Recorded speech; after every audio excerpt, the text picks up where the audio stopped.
heavy with loss, or exhausted by the strains of life.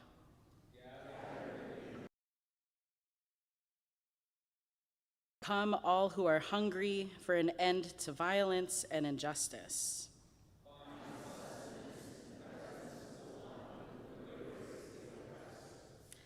Come, all who are searching for belonging or purpose.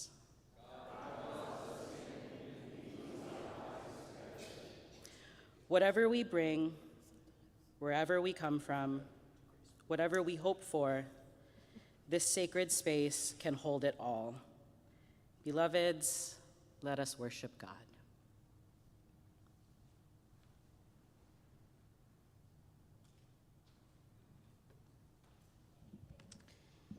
We begin together with scripture, reading from the book of Ruth, chapter 1, verses 1 through 18. This reading is from the Jewish Publication Society translation of the Hebrew Scriptures. In the days when the chieftains ruled, there was a famine in the land, and a man from Bethlehem in Judah, with his wife and 2 sons, went to reside in the country of Moab. The man's name was Elimelech. His wife's name was Naomi, and his 2 sons were named Mahlon and Chilion, Ephrathites of Bethlehem in Judah. They came to the country of Moab and remained there. Elimelech, Naomi's husband, died, and she was left with her 2 sons. They married Moabite women, one named Orpah and the other Ruth, and they lived there about 10 years. Then those 2, Mahlon and Chilion, also died. So the woman was left without her 2 sons and without her husband. She started out with her daughters-in-law to return from the country of Moab.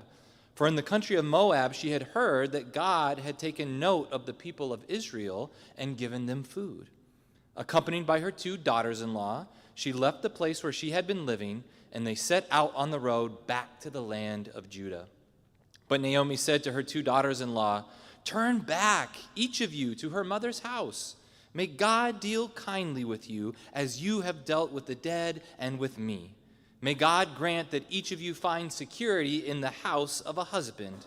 And she kissed them farewell.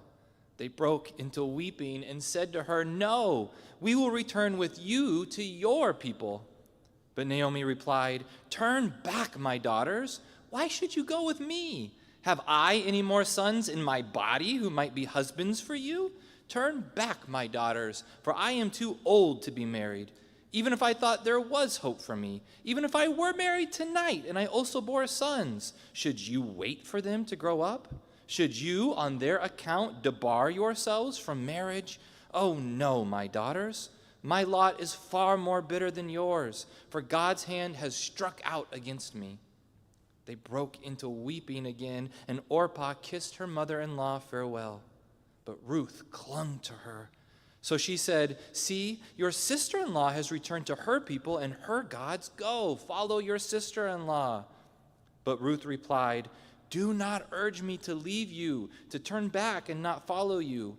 For wherever you go, I will go.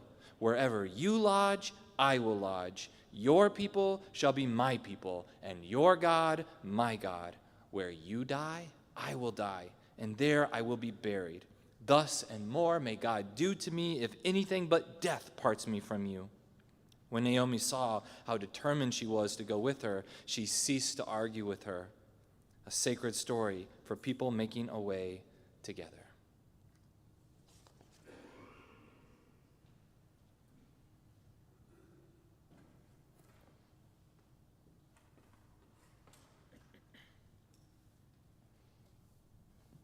Hi, everybody. I'm David Rentz. I'm co-director of music and fine arts here at Claremont UCC. And I'm joined here by Leah Ashton, who is a periodic guest musician here at church. She's not booked every Sunday, so if you want her contact info, you can ask me. And we've got a song that's going to be recurring throughout this afternoon's worship. It's going to come back 2 more times. So I think what I'm going to do first is teach everybody the melody, and then I'm going to sit down for a while. Then when it comes back, I'm going to try to teach you to sing it in 4-part harmony, And then when it comes back the last time, we're going to try singing it all together, and if it's going well, I'll add in a descant. So this is Come Go With Us, and I'm going to sing a phrase, and I'll just ask you to echo it back to me, please. Leah, will you give me a little intro? Come go with us, the journey is long. Come go with us, the journey is long. Come go with us, the journey is long. Come go with us, the journey is long. Come go with us, the journey is long. Come go with us, the journey is long. Come go with us, the journey is long. Come go with us, the journey is long. So that's the A section, just like that. And the B section, and those words will change. There are 4 verses. The B section, the journey is long, we're going to do the same every time. So I'll do a little bit, and then will you do it back, please? The journey is long. The journey is long. The journey is long. The journey is long. The journey is long. The journey is long. The journey is long. The journey is long. Good, let's try singing the whole thing together with Leah playing along with us. Come go with us, the journey is long. Come go with us, the journey is long. Come go with us, the journey is long. Come go with us, the journey is long. The journey is long. The journey is long. The journey is long. The journey is long. Share our burden, join in the song. Share our burden and join in the song. Share our burden and join in the song. Share our burden and join in the song. The journey is long. The journey is long. The journey is long. The journey is long. Come uplift us and bring us new life. Come uplift us and bring us new life. Come uplift us and bring us new life. Come uplift us and bring us new life. The journey is long. The journey is long. The journey is long. The journey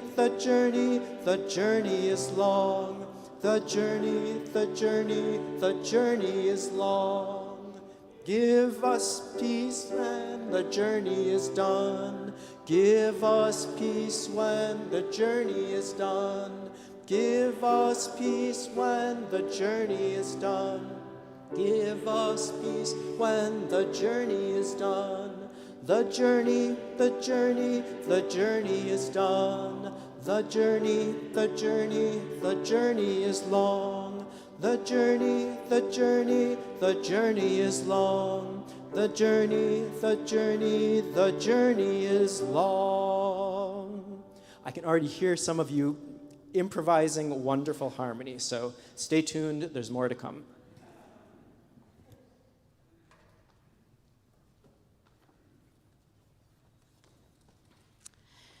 It has been an immense honor and a blessing to have the opportunity to welcome the poet and prophet Cole Arthur Riley into our gathering this weekend, and some of you have already had a chance to spend some time with her. I hope many of you will stay this afternoon for her presentation and workshop in this sanctuary. We have been guided in planning this year's event in no small part by her one-of-a-kind collection, Black Liturgies, which she describes as containing fragments of divine encounter. Here, too, we seek those fragments of divine encounter in worship and in conversations, in sacred story and around the table, in workshops, and even in our business. We have disrupted the architecture of this annual gathering to create a different rhythm in comparison with years past of our togetherness. It is overlapping and staggered. It is cacophonous and quiet. It is movable and messy. We hope you will find it to be disorienting and grounding, familiar terrain and roads not yet taken.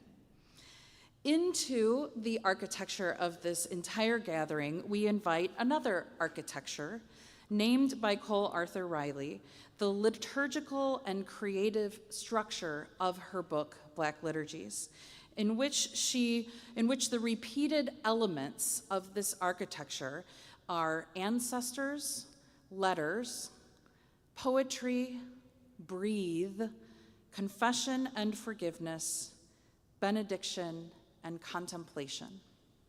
All of these elements are creating and informing our time together throughout the next 2 days, but most especially, it is the practice of letter writing and sharing that will frame our work.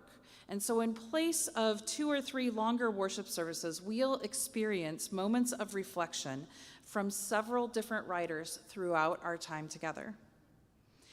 In Black Liturgies, Cole draws attention to the impact of a handwritten letter, especially in a time when this practice is no longer very common. Letters written from the heart are inarguably a true expression of who we are in any given moment, capturing a truth even as we later move on from that place or feeling. The pen changes when it's writing to someone as opposed to for someone, she notes. And in this moment, as she describes in the introduction to her book, letters can be resistance, truth speaking to power, truth unmasking propaganda. We who draw on a sacred tradition of letter writing and the very book that grounds our faith should certainly be able to recognize this architecture. Of letter writing, Cole reminds us, this is how we rally and decolonize and liberate our interior worlds. We hold to one another, eye to eye, as we tell a truer story. Here to be the first to tell a truer story is Reverend Dr. Jen Strickland, co-senior pastor of Claremont United Church of Christ.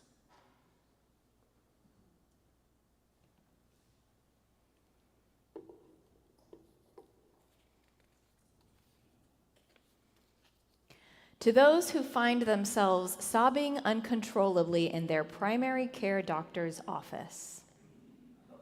I know when the doctor walks in and says cheerfully, "So how are we doing today?" he expects the requisite, "I'm fine." This is my annual physical last Wednesday, after all. I try to say, "Okay," but instead I hear myself wail, "I'm sad." My doctor, so patient, so kind, sits down and gestures for me to continue. "When did this start?" he asks. "November 4th-ish, I say.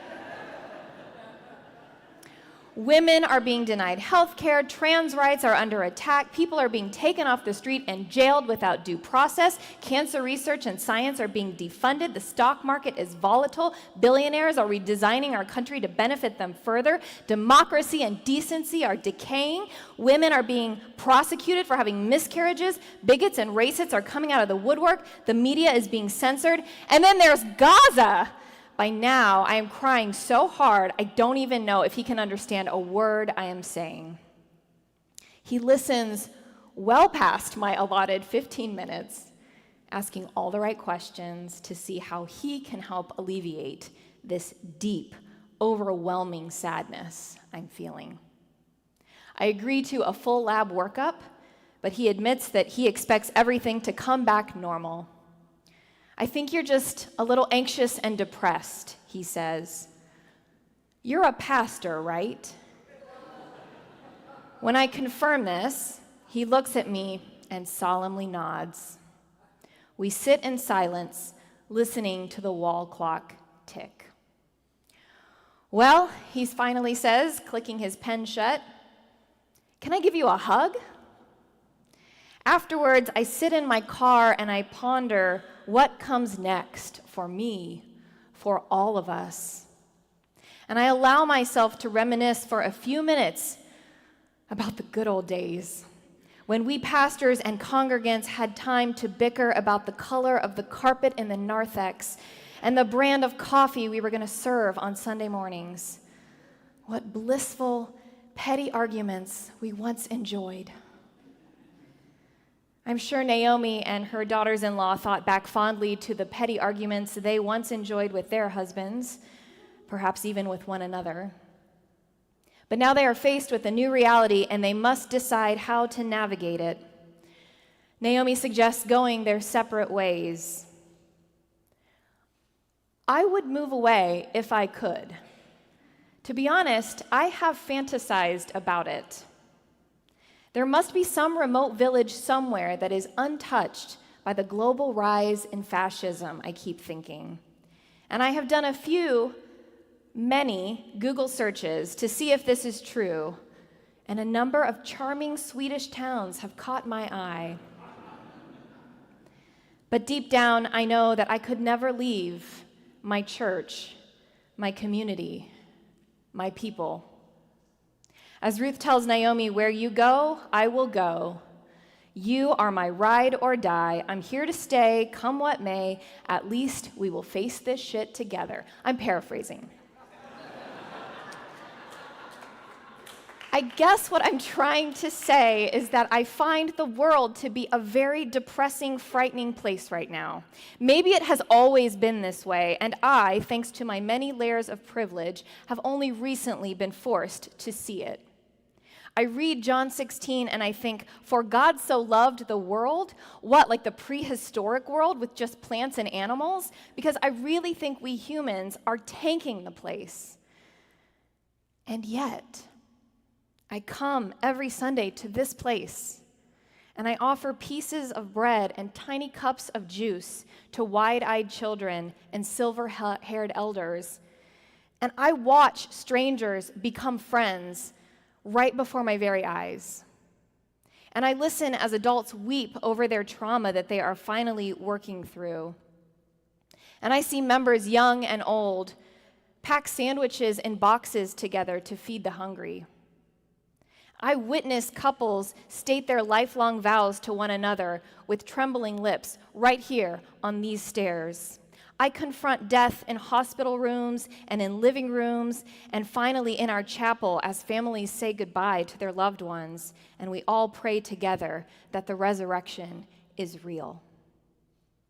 I pour ordinary water in that baptismal font and I remind people of the extraordinary promises of God. And then I dip my fingers in that water and I touch babies' smooth foreheads in an act of pure grace. I untangle ancient stories and I pray that somehow hope shines through my rambling words. And it's so beautiful that it puts me back together for one more week, and then one more, and then one more. Does your church put you back together? Do your people give you just enough hope to hang on for 6 more days at a time? Does your community make you believe God could still so love this world that she would send her only begotten Son? The church, with its messy history and its flawed structures and its imperfect inhabitants, might also be the life raft that keeps me afloat in this shitstorm. So yeah, Ruth and I are not going anywhere. We're here to stay, come what may. At least we will face it together. Going where you go, staying where you stay. Jen.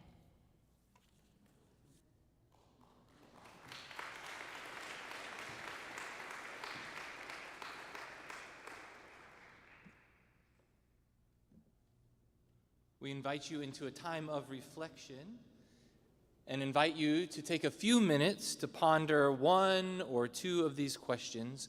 Where are you coming from today? And what have you brought here with you? Where are you coming from? And what have you brought with you?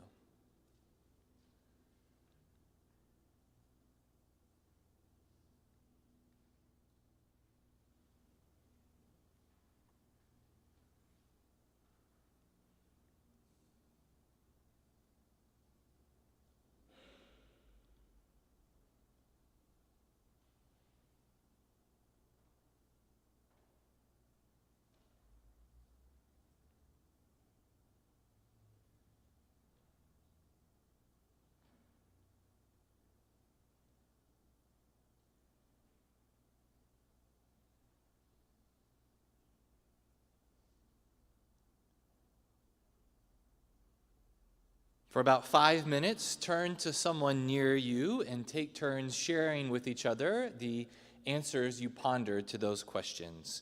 Where are you coming from, and what have you brought with you?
Okay, guess what?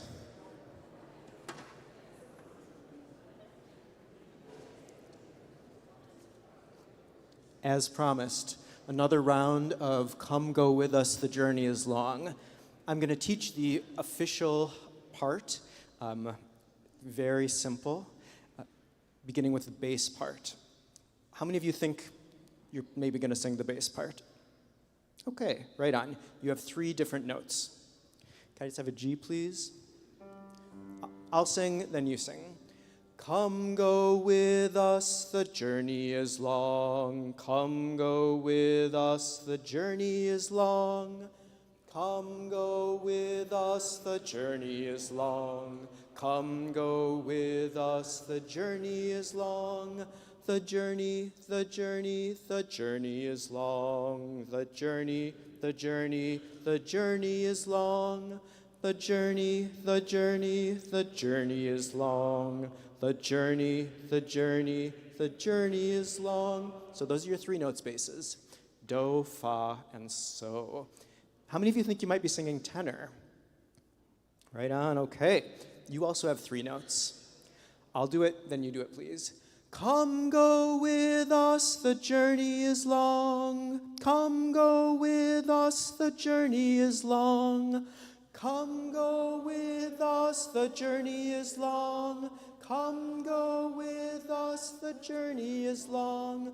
The journey, the journey, the journey is long. The journey, the journey, the journey is long. The journey, the journey, the journey is long. The journey, the journey, the journey is long. Okay. How many of you think you might be singing alto? Okay. Altos are generally the smartest and most talented people in the choir, so you have 4 notes. Correct. I second that. I'll sing, please, and then you. Come go with us, the journey is long. Come go with us, the journey is long. Come go with us, the journey is long. Come go with us, the journey is long. The journey, the journey, the journey is long. The journey, the journey, the journey is long. The journey, the journey, the journey is long. The journey, the journey, the journey is long. And sopranos, you get to sing the tune, which we already learned. All right, let's try putting it all together. I think we've got 4 verses on the PowerPoint, so just keep singing until it seems to be done. And let's do it with piano at least twice, and then we might drop out and see how a cappella goes. Okay. Here we go.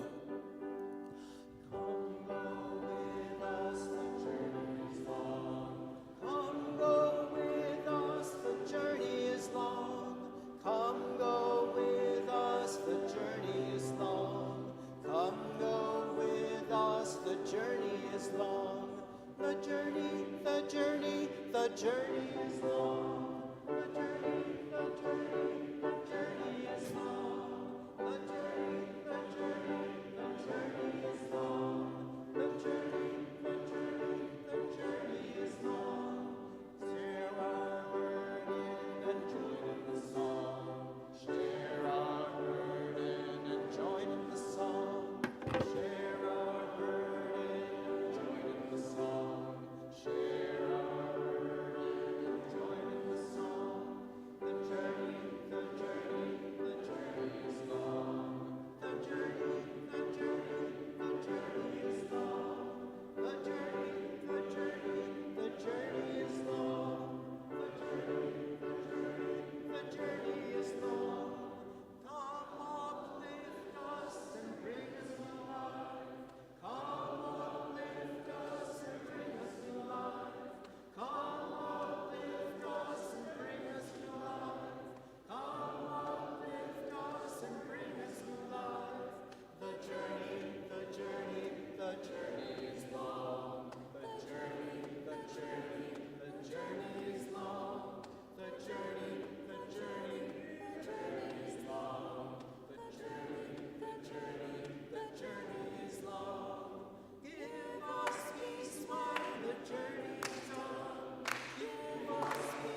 Let's join together in a spirit of prayer. Jesus, as you promised, take up the load from your weary ones, and let us share in the yoke that is light. Lift from our bodies the burden of expecting what has always been, and fill our lungs with the spirit that has no care for walls or obstacles. Let us pack lightly on this journey, not dragging along the baggage of premeditated disappointment, so that we might journey with faces uplifted to all that we encounter along this way together. Surprise us with new ideas and new friendships. Stretch our scarcity-tightened muscles with the release of generosity. Cushion our tender hearts with humility. Awaken our imaginations to the truer story of your beloved community. With thankful hearts, we entrust this prayer to you, O God, Holy Mystery, our companion on every journey. Amen.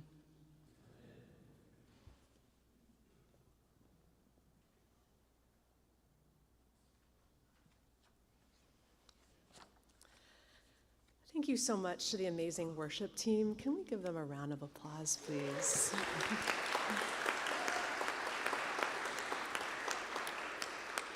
It is so good to be gathered together in person and virtually as the Southern California Nevada Conference of the United Church of Christ. Again, I'm Ashley Heastand, and I'm the conference moderator, and I serve as the pastor of Mount Hollywood United Church of Christ, and it has just been such a joy to serve as moderator this year, and I'm just so happy that we're here. It has arrived, and that we are all here together today. This year, we have such a blessing of being at one of our amazing local churches, Claremont United Church of Christ, and we are so grateful to Pastors Jen and Jacob and their worship team and staff for their amazing hospitality, so thank you.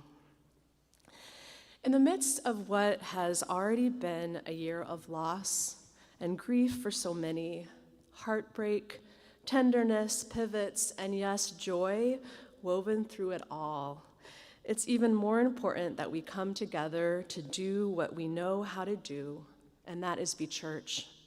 And we have some good and bold church ahead, friends. This year, we also have a team of pastors who are serving as the gathering's chaplains. They have a chaplain name on their tag, Reverends Chad Tanaka-Pak, Janie Ito, Tamika Love, Jen Toffel, Lisa Bowe, and John Forrest Douglas. So please feel free to seek one of them out if you need. We've also gotten some feedback that there's a little bit of confusion about what is going to happen after this plenary and worship. So I'm just going to take a minute to kind of say in person what we have intentionally done this gathering, which is a little bit different. So after we conclude worship, we're going to take a 5-minute break. And the next part of our annual gathering journey, it is a little bit complicated, but we did this to allow for a staggered transition time to the hotel, so 200 people aren't checking in at the same time. So at 3:30, for those of you who want to stay and hear our amazing keynote, Cole Arthur Riley, she will be here. The second option is you may join a field trip to the affordable housing led by Jean, and Rachel has an itinerary if you need that. Or the third option is you can make your way to the Sheraton and begin check-in, and then we will have our exhibit hall open as well as workshops from 4:30 to 5:30. So I'll share that again at the end of our plenary, but I hope that makes a little bit more sense. Are you with me? Say amen. Amen. All right. Our bylaws state that 75 voting members, including representation from each association, shall constitute a quorum at any meeting. Our registrar, Ms. Virginia Arroyo, states that there are 149 delegates present in person, 16 present online, for a total of 165 delegates from 73 churches, and the appropriate associations are represented. So I therefore declare that we have a quorum and may proceed with the business before us. Woo, yes, we can cheer. We also are really glad to welcome 42 visitors to this gathering. If you are joining online, we encourage you to keep your cameras on if you'd like. Everyone has been encouraged to read the What to Expect at Annual Gathering. We'll also put it in the chat right now. We encourage each voting delegate who is joining online to use their own device so that each vote is counted separately. The agenda for the business meeting has been posted since April 30th. We will be using the same process as last year for addressing business considered to be routine and non-controversial, such as the adoption of the agenda. We are following the standing rules as adopted in 2024 for this meeting as well, where the information is explained in detail in a document posted on the website. The annual gathering team was involved in planning and reviewing the agenda. So friends, are there any objections to the business agenda as posted on the website? Any online? Hearing no objections, the agenda is approved as posted. Now, I hope that we will avoid complicated parliamentary processes, but if we don't, we are so blessed to have a parliamentarian with us to help guide us. The parliamentarian for this meeting is Dr. Brad Stone. Brad is a professor of philosophy and associate dean for faculty, graduate education, and shared governance at Loyola Marymount University. Dr. Stone is also a member of Westwood Hills Church, so welcome, Dr. Stone, and thank you so much for being with us today. I would like to invite our vice moderator, Heather Branton, who will share in leading the business of this annual gathering. Heather, I'll leave this here.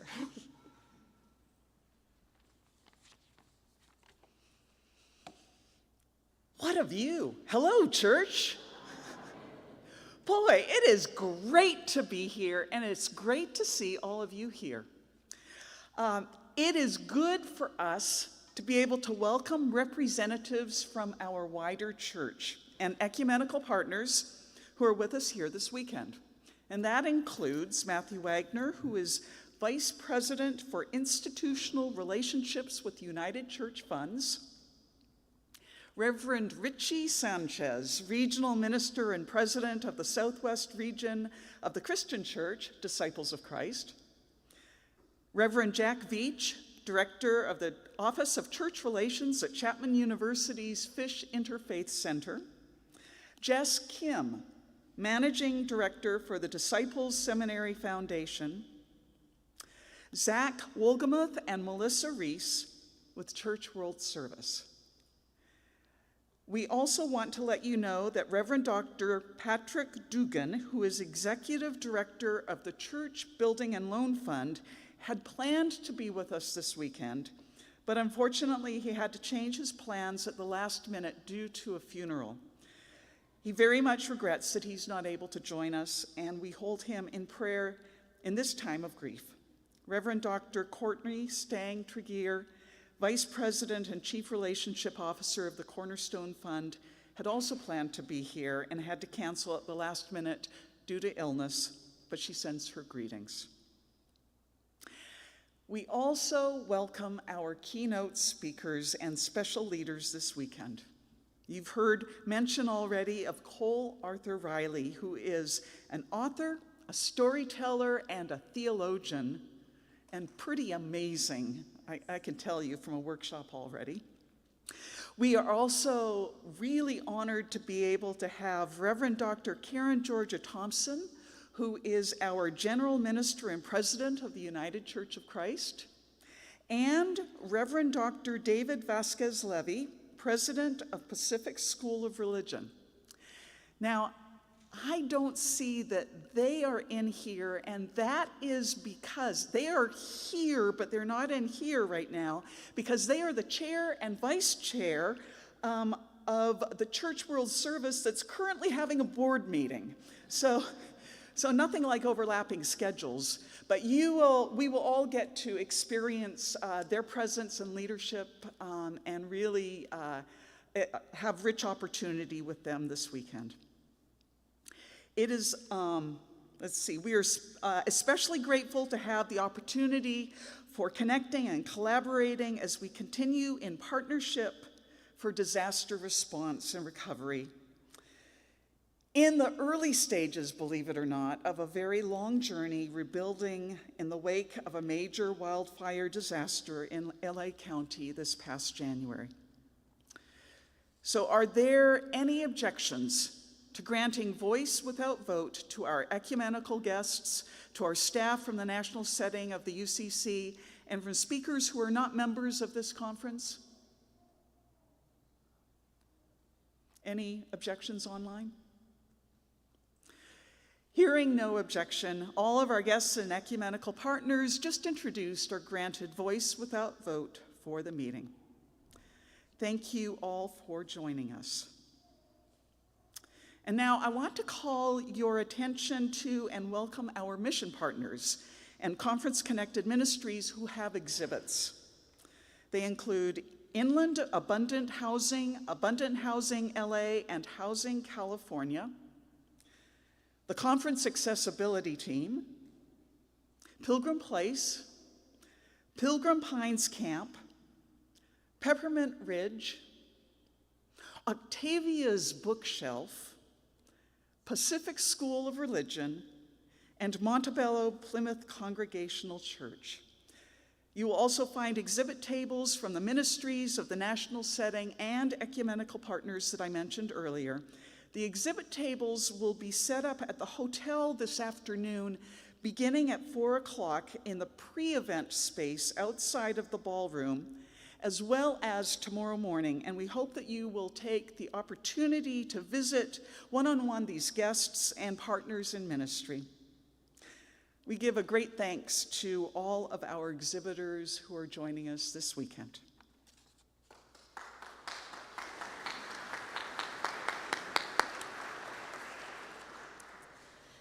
Thank you, Heather, who is the best vice moderator ever.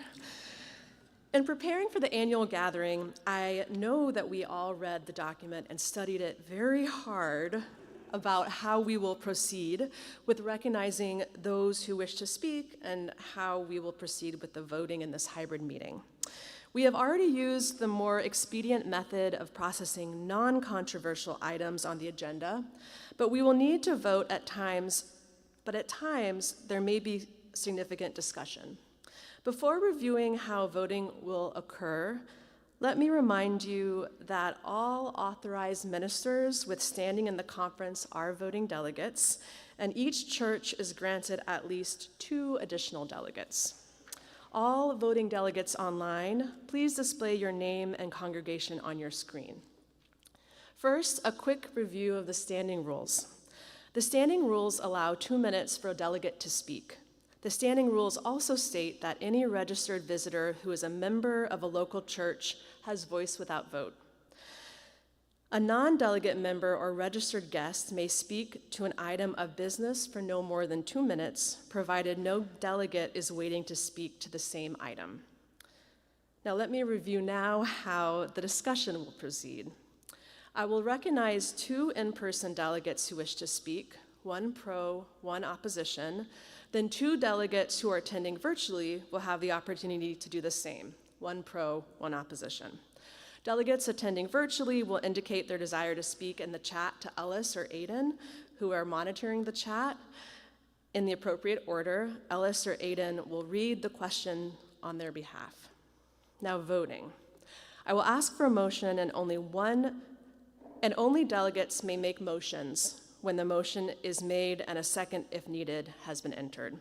For virtual attendees, delegates, on your screen you should see a voting pop-up. You'll click yes if you are in favor of the proposed action. You'll click no if you're not in favor of the proposed action. And you'll click abstain if you do not wish to vote or register an opinion on the proposed action.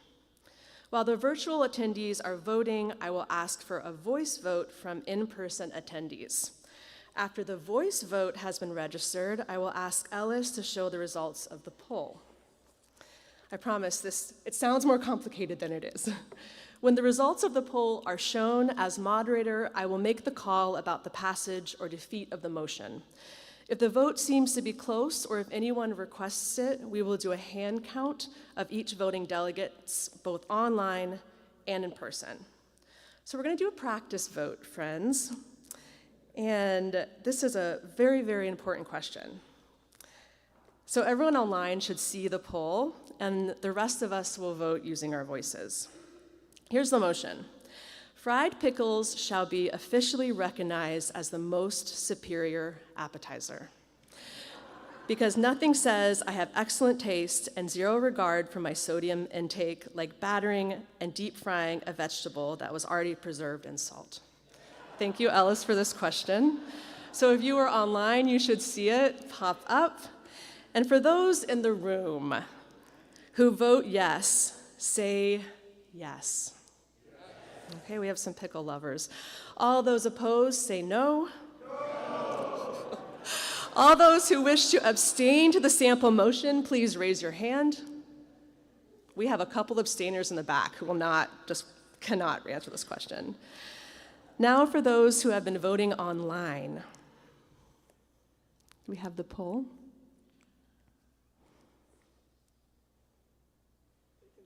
They can see it? It's a divided house, friends. So as the moderator, I'm going to make the call, and I'm going to say no. The fried pickle is not the most superior appetizer. All right, so now that we have that practice out of our system, we are going to have our first formal vote of the meeting, which is the approval of minutes of the 2024 annual gathering. The minutes of the 2024 annual gathering have been posted on the website under Documents and Reports for 4 weeks. I believe that there is a motion to approve the minutes as submitted. I move to approve the minutes as submitted. Thank you. And a second? Thank you. It has been moved and seconded to approve. Thank you. Juan Sanchez. It has been moved and seconded to approve the minutes of the 2024 annual gathering as posted. Is there any discussion? Are there any comments in the chat to be acknowledged?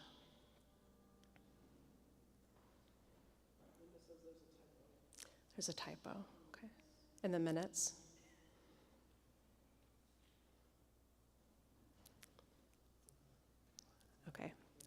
Okay. So we are going to go ahead and vote. For those online, a poll is going to come up on your screen.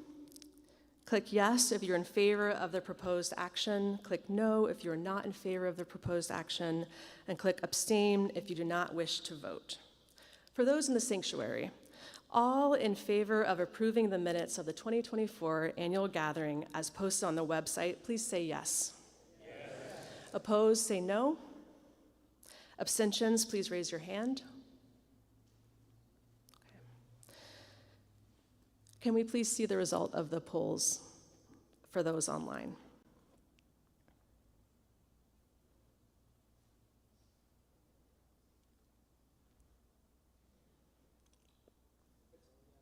All yes.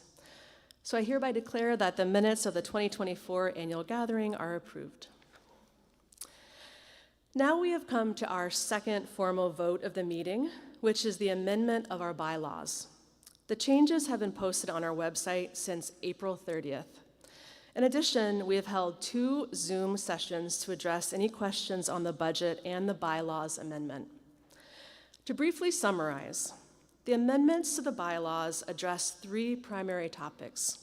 First, all 3 of our 4 associations have now voted to dissolve, We are providing additional clarity as to how the conference will fulfill the required role of acting as an association, as provided for in our bylaws and in the bylaws of the United Church of Christ. These provisions concerning our covenanting committees on ministry, our calling of ecclesiastical meetings, and maintaining diversity of representation on our boards and committees, including geographic representation. The amendments do not change our current practices, but they do provide for better transparency and accountability about these practices. Second, we are proposing an amendment to extend the terms of moderator and vice moderator to one term of 2 years each, to allow for additional time for leaders in the roles to become familiar with the extensive work involved, especially as we return to a practice of meeting in new locations in local churches. By making the change this year, we will also offset the election of a new chair and a new moderator, so they will no longer happen in the same year. After the past several years of rapid leadership turnover on our boards and staff, we can attest to the value of providing more longevity in these roles. Finally, when we prepared to propose these amendments to our bylaws, we discovered that our bylaws do not have a clear provision for making amendments. So we have added some provision in accordance with best practices from other conferences. Now, I know we have some fabulous grammar folks in the house who are very familiar with UCC guidelines for capitalizing local church. Be assured, we are going to capitalize that, and we're very excited that you all caught that, so thank you. I believe there is a motion to approve the amendments to the bylaws as submitted. Jude Johnson, second. Don Shank. It has been moved and seconded to approve the bylaws amendments as posted. Is there any discussion? I believe we have a microphone. Is there one right next to you? No, okay. Oh, there it is. Could we grab that? Any discussion?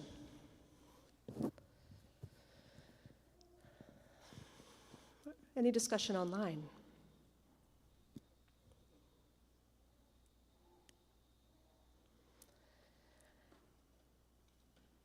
Well, friends, I think it's time to vote then. So there should be a poll that is coming up on the screen for those online. But for those of you in the sanctuary, all in favor of approving the amendment to our bylaws posted on the website, please say yes. Yes. Opposed, say no. Abstention, please raise your hand. Can we post the results on the poll? For online voters, please, or you can share with me. All voted yes. So the amendments to the bylaws are approved. And many thanks to all of the hard work for folks who made that happen, especially to our Alice. The work of the nominating committee is crucial. It is so crucial, friends, as this is the committee that recommends the slate of candidates to annual gathering that will guide the work of the conference for the next year and beyond. The slate has been posted on the annual gathering website, and Sarah Everett Phillips, chair of the nominating committee, will give us a verbal report of the committee's work. Sarah. After 83 years, I am retiring from the nominating committee. This is the last time you will have to see my face up here. Good afternoon, I'm Sarah Everett Phillips, chair of the nominating committee, co-senior minister of Live Oak United Church of Christ in Brea. Before we present our slate, I'd like to take a moment to express our gratitude to all of our outgoing leaders, to our board members, Pat Whitaker, Claudia Hoffman, and Camille Pedersen, as well as Kevin Chapman, who's unable to complete his term because he and Rachel are moving to Pennsylvania. We will miss them both as long-serving leaders in this conference, and we wish them well in their big move. We also give thanks for the service of Ben Samuel, Donald Shank on our annual gathering planning team, for Karen Faye Ramos, who served on our nominating committee and our CCOM Team 1, for Colleen James, who served on our CCOM Team 1, and for Gerald May, who served on our CCOM Team 4. We deeply appreciate the hard work and contributions of these volunteers. In preparing this year's slate, we looked at all of our usual measures of diversity and representation that are essential for faithfully implementing our core values here in the conference. In our slate of 70 leaders, 34% are people of color, 54% are cisgender men, 38% are cisgender women, and 8% are transgender or gender diverse. 34% of our nominees are LGBTQIA+, 2/3 are clergy, and 1/3 are lay people. 43% are from the central region, 11% from the northern region, 24% from the eastern region, and 22% are from the Southern Association. 9% of our nominees are ecumenical partners who hold dual standing within the UCC, and 21% of our nominees speak a language other than English as their first or primary language. In recent years, as we grew into our model of our covenanting committee on ministry, we've had several leaders who have served in multiple roles, and this is in part because the experience and skill required for this early work dictated that folks have experience in the conference. But this year, for the first time, we required that nominees serve only in one single role, and this widens the scope of representation to a larger number of leaders and a greater distribution of local churches. Finally, all of our nominees represent a commitment to grow in cultural competence and inclusion, specifically with regard to our Samoan congregations, who make up almost a quarter of our local churches in this conference.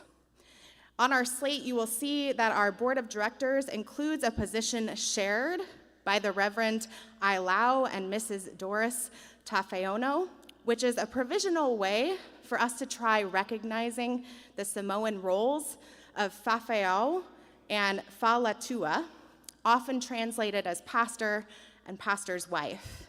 The actual meaning within the Samoan tradition is much more complex, and it's not a one-to-one equivalence of how many clergy and spouses express their roles in predominantly white culture of our congregations and institutions.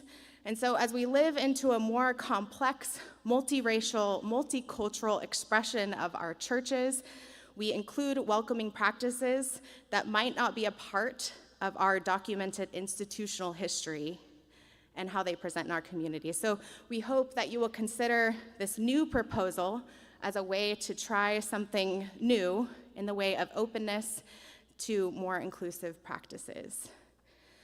We also want to acknowledge that we unintentionally and unfortunately scheduled this year's annual gathering in the middle of two major annual gatherings for our Samoan clergy and churches, one in American Samoa and one in Western Samoa. This is the reason for a reduced representation of Samoan delegates. And this year's annual gathering, we wish they were here, and of course next year we will do better to avoid this conflict. So by the time we had confirmed our nominee for the role of vice moderator, many of our Samoan clergy had already left the country, and our nominee for vice moderator is a highly respected Samoan lay leader with excellent credentials and experience, and who would like the opportunity to share the news of their nomination in person with their pastor before they are announced publicly. So this may not be a practice within our own settings, but we do propose to honor this cultural expression by asking that you support this slate with the expectation that the newly nominated vice moderator will be voted in by the conference board of directors at their meeting in June. We again want to say thank you to all of the people who said yes to serving in this important way. We look forward to the impact that you will have on our conference, and we will keep you close in prayer in the coming year. Thank you.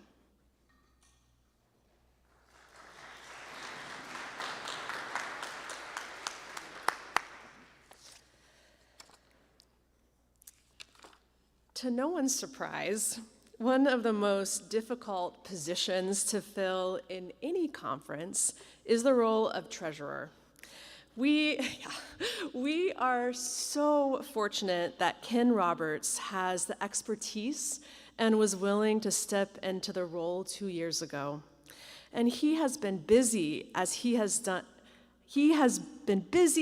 does a great job in helping us to steward our resources so wisely, and has just shared so much of his gifts and time with us.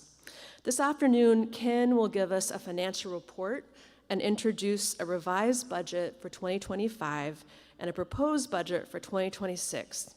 And this will be followed by a time for questions. Ken.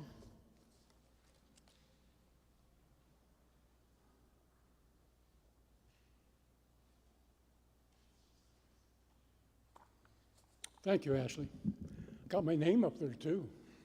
Wow. I must be moving up in the world. Okay. We're first going to start with a summary of the 2024 budget and how we spent money and what we did. I'll begin today with the summary of the 2024 budget report. Giving to our church's wider mission at the conference level decreased slightly in 2024, which is not unexpected given our lengthy period of leadership transition and the resulting disruption of communications within the conference. Our contributions came from a total of 69 local churches out of approximately 130 churches in the conference. 6 churches contributed to OCWM basic support only, 11 contributed to dues only, and the remaining 52 contributed to both. A primary focus of our conference staff and board for the coming year will be a strategic program of outreach to churches who do not participate in conference OCWM. I'm assuming you know what that means, our church's wider mission. And a renewed effort at educating local churches about the purpose and difference in dues and OCWM and special offerings. Special offerings were not included in this year's budget report and proposal because they do not account for a real operating expense or income budget. Whatever is received is simply passed on to the national setting for the oversight of those funds. We give thanks for generous gifts to these offerings and the wider church ministries they support. And in 2024, we had 34 5 for 5 churches that we will celebrate this evening. The exception to passing on special offerings to the national setting is that half of the offerings to strengthen the church are kept within the conference. As in the case for about half of conferences in the UCC, these dollars have been added to our operating income in recent years. However, in 2025, the board will consider a proposal to designate Strengthen the Church income for a dedicated purpose, still to be determined, but likely related to regional gatherings held in places of or as part of association meetings. In 2024, some of our actual income and expense categories look to be widely different from what was budgeted. For example, miscellaneous income. This receives all payments for the event and dispersing them accordingly. We are working towards developing a budget that presents these in and out terms in a different way, not money coming in and then going right back out again. Legal expenses in 2024 were significantly higher than projected as we have engaged in a process of returning titles held by the conference or jointly with the conference to the local churches who own the property. The conference has covered the legal cost of these transfers, while the local churches have covered the cost of title insurance. We are nearly finished with this project. Thanks be to God. It's quite involved. The financial health of our conference shifted dramatically in 2024, in large part due to the decision of Community Congregational Church of Pacific Beach to dissolve and donate the property and assets to the conference. The sale of the property was completed in September 2024 for a total price of $6 million. Rachel will address this gift more fully at tonight's program after dinner, but for the sake of the budget report, I want to clarify that this donation is not reflected in the budget and is not at this time intended to be used primarily for the purpose of covering operating expenses, although no restrictions were placed on this gift. Our conference does not have policies in place today that anticipate the receipt of a gift of this magnitude. At this time, the funds have been invested with our financial ministry partners at United Church Funds and the Cornerstone Fund. That report was included in the budget narrative on the website. The board agreed in early 2024 to a provisional policy for use of the Pacific Beach funds to support church revitalization and clergy education. But in the coming year, we expect to develop a more robust general policy. The 2024 financial reports have been accepted by the board of directors, including a very detailed P&L report. This portion of the report does not require any actions. Are there any questions on the 2024 budget report as presented for the annual gathering?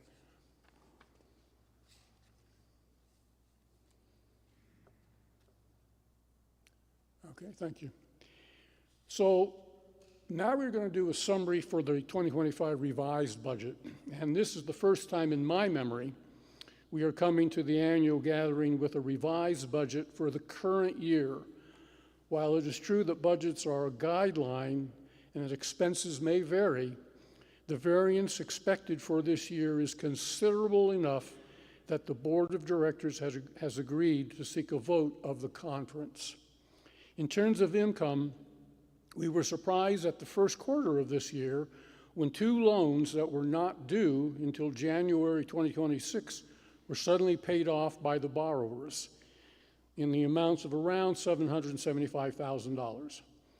Again, without policies in place for the transition of such funds, we have in this case added the funds to operating income as we had previously been recording the loan interest of these 2 funds under operating income. The board does not intend that this entire amount should be used for operating expense, but we wanted to provisionally show this source of income in the budget for the sake of transparency at this annual gathering. In terms of expenses, the primary increase relates to the budget for a second full-time associate conference minister. The original budget allowed for 1 full-time ACM. The revised budget allows for a second full-time ACM for 6 months of 2025, and then full-time beginning in 2026. Rachel will address the specifics of this new role in her report. Other areas of staff budget have been increased for accounting and communications.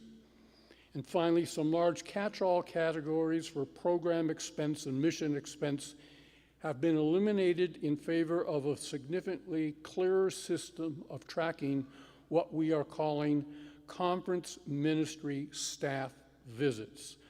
This includes separate line items for hotels, meals, mileage, car rental, airfare, which were previously reported in 1 or 2 lump categories. Another change which came up in our Zoom discussion last week relates to finding a way to show in the budget that the conference ministry's salary includes a parsonage.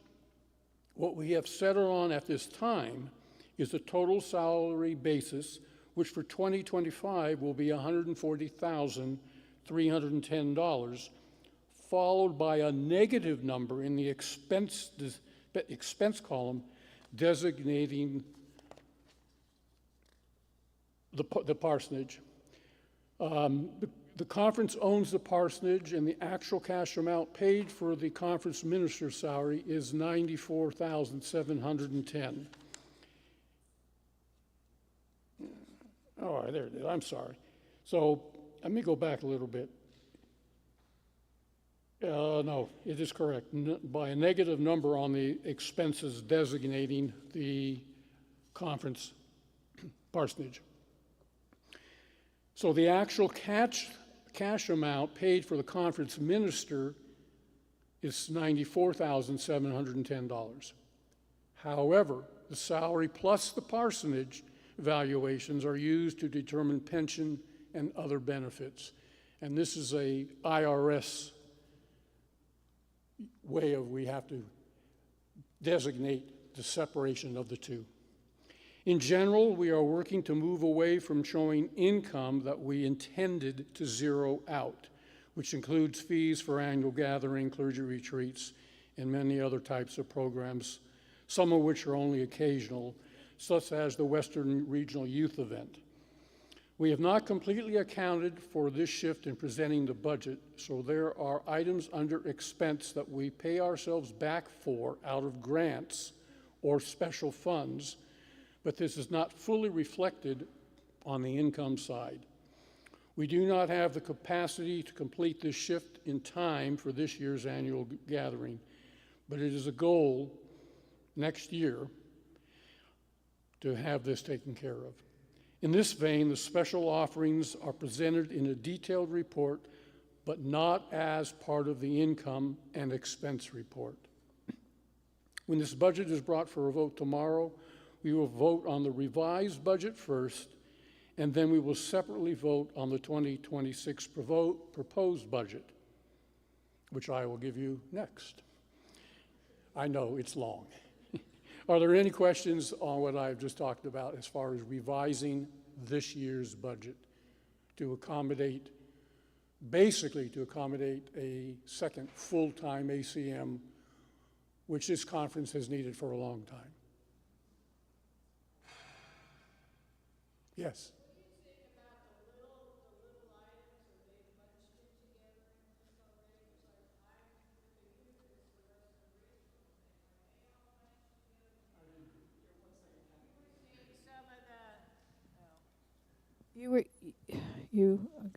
You were saying some of the small stuff was being bunched together. Is that done this year in 25? Yes. Because I know the youth stuff is, to me, it's important. Like, I went to the Western Regional, and those kids had a good time, and, you know, it's Right. just- That was a separate. That's not something that went through the conference as such. That was totally a separate item, but we were the stewards for the money. So we put that actually in a separate bank account, totally. So all the money that came in for Western Regional Youth Event went into a separate checking account. Every expense. Youth United, does the Youth United in Mission, is that in a separate account too? What was? Youth United in Mission, every 4 years, the youth get together in the United States. We have not, that would be a national as far as I know. That's not something that I am familiar with that we've done. We just handled the Western Regional Youth Event this last year. Okay. So that money is totally separate. It's not part of our budget at all. There actually was when we got finished with the whole Western Regional Youth Event, there was $2,800 left over. That money has gone into a fund. It's going to collect interest that will be given to the next Western Regional Youth Event as seed money, as start money. Okay. But there were other small items that have been put together that you don't see unless you want to look at, which I have a copy of the very detailed budget. And that has about 60 or 70 line items that go through specifically categories of how we spend money.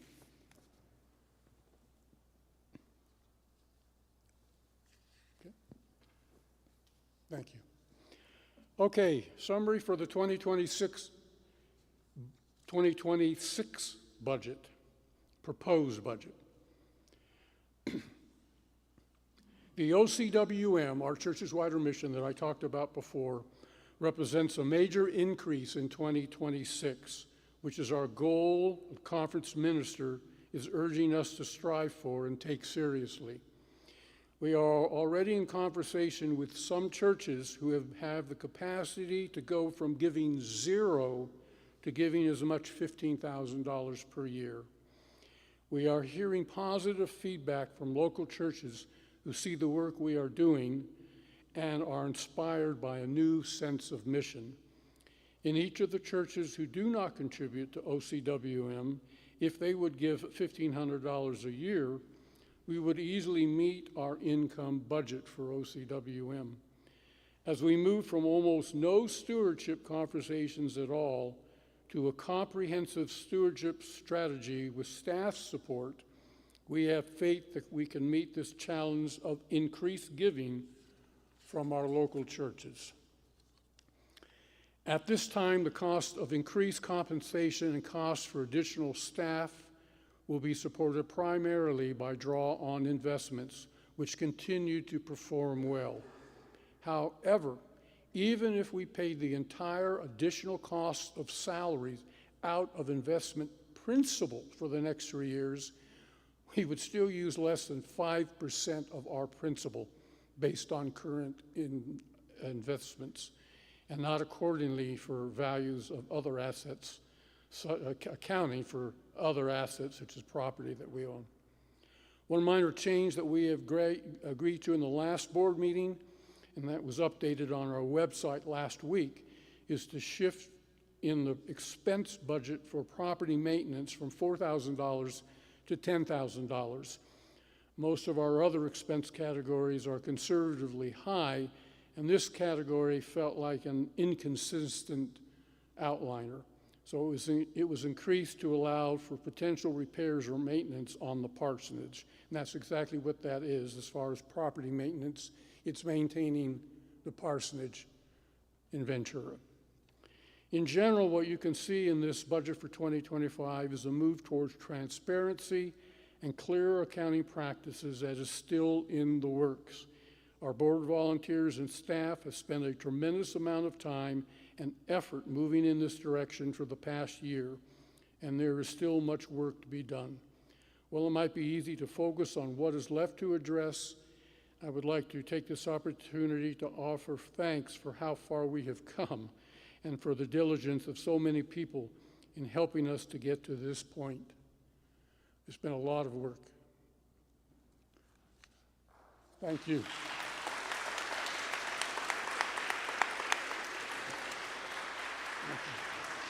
If anybody,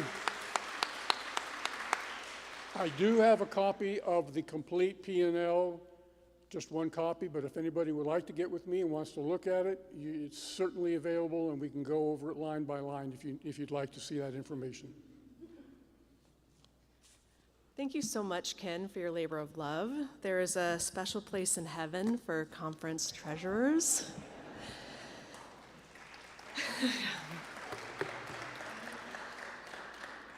So for those in the room, so now there will be our question time.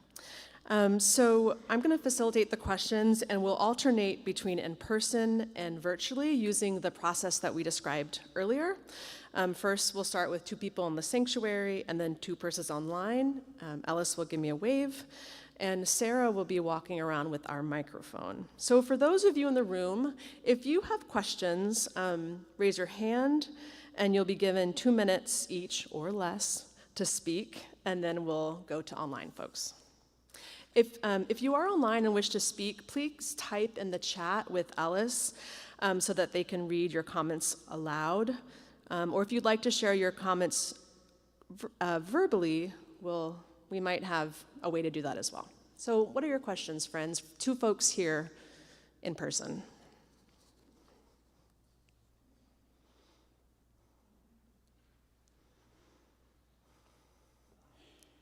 Tino.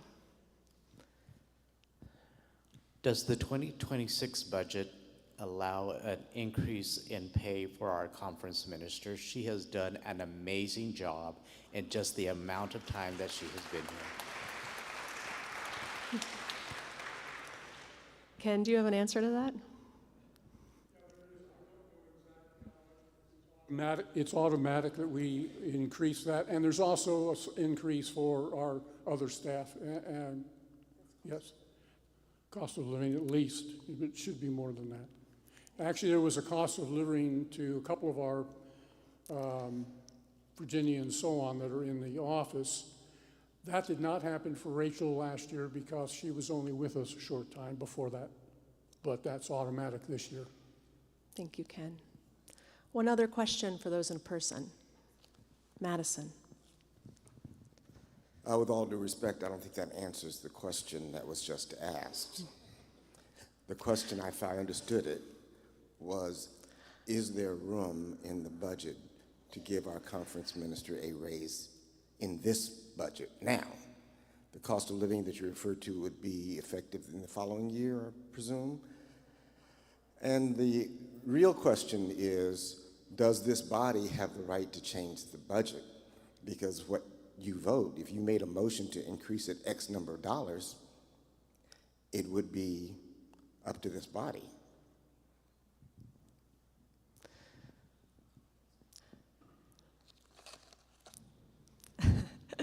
So yeah, cost of living is every year. So the question is there room in this budget to account for a raise that's based on performance, not the standard cost of living that we should be giving every year? You are talking about the revised 2025 budget. I do not believe that we added anything to increase Rachel's this year. Rachel was working on the budget also. So I don't believe that happened. Madison, does that answer your question? Tino's gone now. Okay, let's go to online and then we can come back to in person. Are there any questions online? No questions online? Are there any other questions here in person? Going for a hike.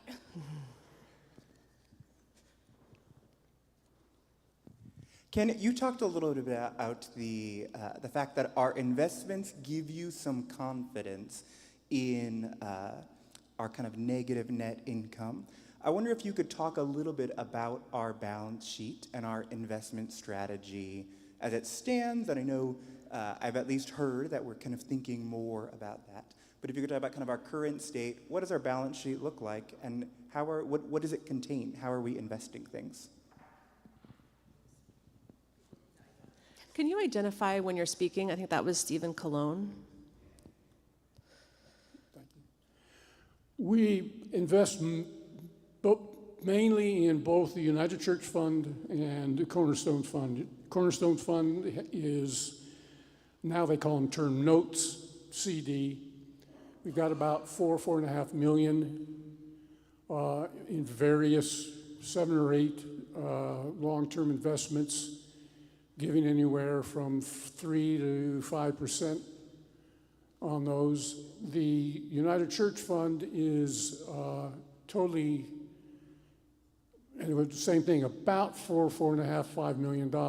That is relied totally on the stock market. It is divested into many different types of stocks. And that has been extremely good. Even right now, with the stock market going up and down, it's held pretty steady. We have lost a little bit, but very little. But we have gained in the last 4 years considerably. So we're not even close to getting back to actually a negative amount from what we've invested in there. Did that help you out? One more question in person.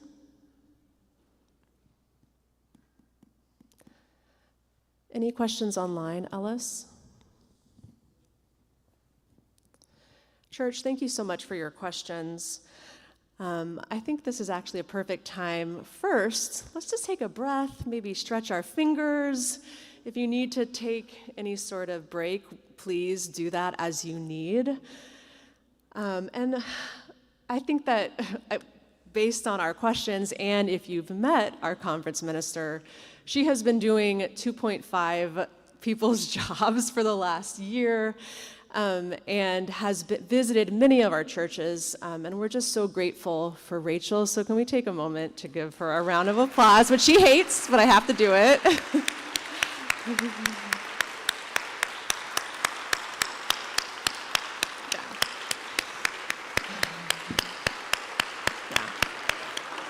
She hates this so much, which is giving me great pleasure. So let us invite her up for her to do the state of the conference. Rachel Pryor. Thank you very much. I've been working on this report literally until 3 minutes ago because I'm never quite satisfied that everything is as I would like it to be. So we will, share what we have and hope that we will have many more opportunities to be together. I am so excited today to celebrate with you what will soon be my 1-year anniversary of driving 15,000 miles on the highways of Southern California and Nevada without a single speeding ticket or accident. Yes. That's all thanks to someone other than myself.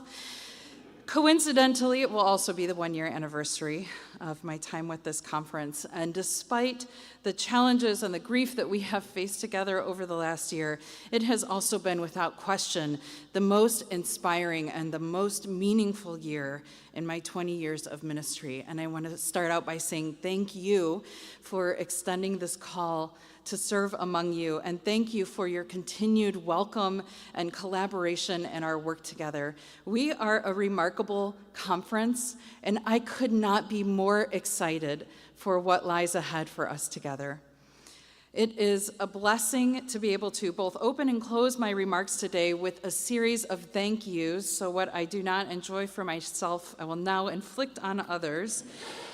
The staff and volunteers who support this conference are not only dedicated and talented, they are genuinely wonderful people to be around.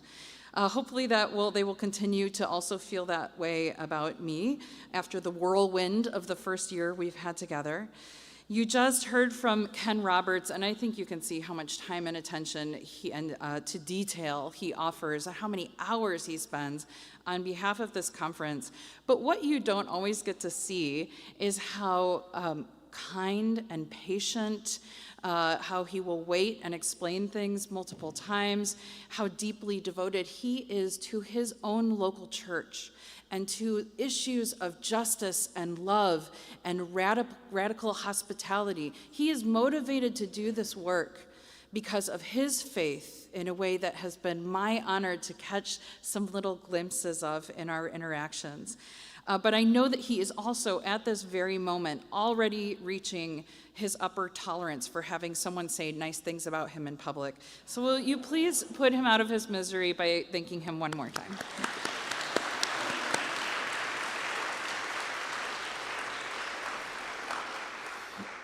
I also want to make sure that we all have a lot of opportunities to thank our conference moderator, Ashley Heaston.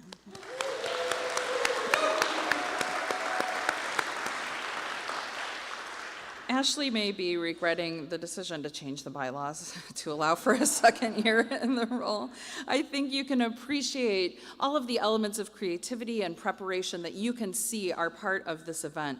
But what is less obvious in her role is the amount of time that she has spent all year long guiding a sensitive, faithful discernment process about every single element of this gathering, from the meeting location, which of course, as you know, was a huge decision, to the meals and the workshops and the speakers and the theme, all of this starting last fall. We know it has been a new and perhaps, and hopefully, somewhat disorienting experience after the habit of meeting at Chapman for the past decade. But we are thankful, and we want to say thank you for your flexibility and for your grace as we imagine new ways of living out our calling together as the body of Christ, and we are taking notes of all the things that we will try to improve for next year. Lots of notes. Could I ask, would you please raise your hand if this is your first time at Claremont United Church of Christ? Look at this. What do you think about this beautiful sanctuary? I talk to people in town when I'm here, like getting coffee or whatever, and they're like, what are you here for? And I'm like, Claremont UCC, and you have to go up there. You need to go. This is like a historical landmark. You need to walk into this space and see this beautiful art and feel the atmosphere of this space, and you will be transformed, and then maybe you'll want to come to church on Sunday too. I can't say often enough how grateful we are to John Strickland and to Jacob Buckholtz and to the entire congregation of Claremont UCC for hosting us this year. They have been gracious and supportive as we have come up with one last-minute request after another, even as recent as this morning. And we do want to hear your very helpful feedback about what we can improve in future years. But we also want to say that what we're already discovering is that every location and every approach to the meeting will have drawbacks and benefits. And yet, the benefits of being welcomed and having the opportunity to worship and sing and pray and have time in this beautiful, expansive place of peace and justice and love. For me, that outweighs all of the challenges that we have in the nuts and bolts logistics of this meeting. And I hope that our spirits are lifted up not only by this beautiful space, but by this true hospitality and Christian fellowship. So can we please thank Claremont UCC?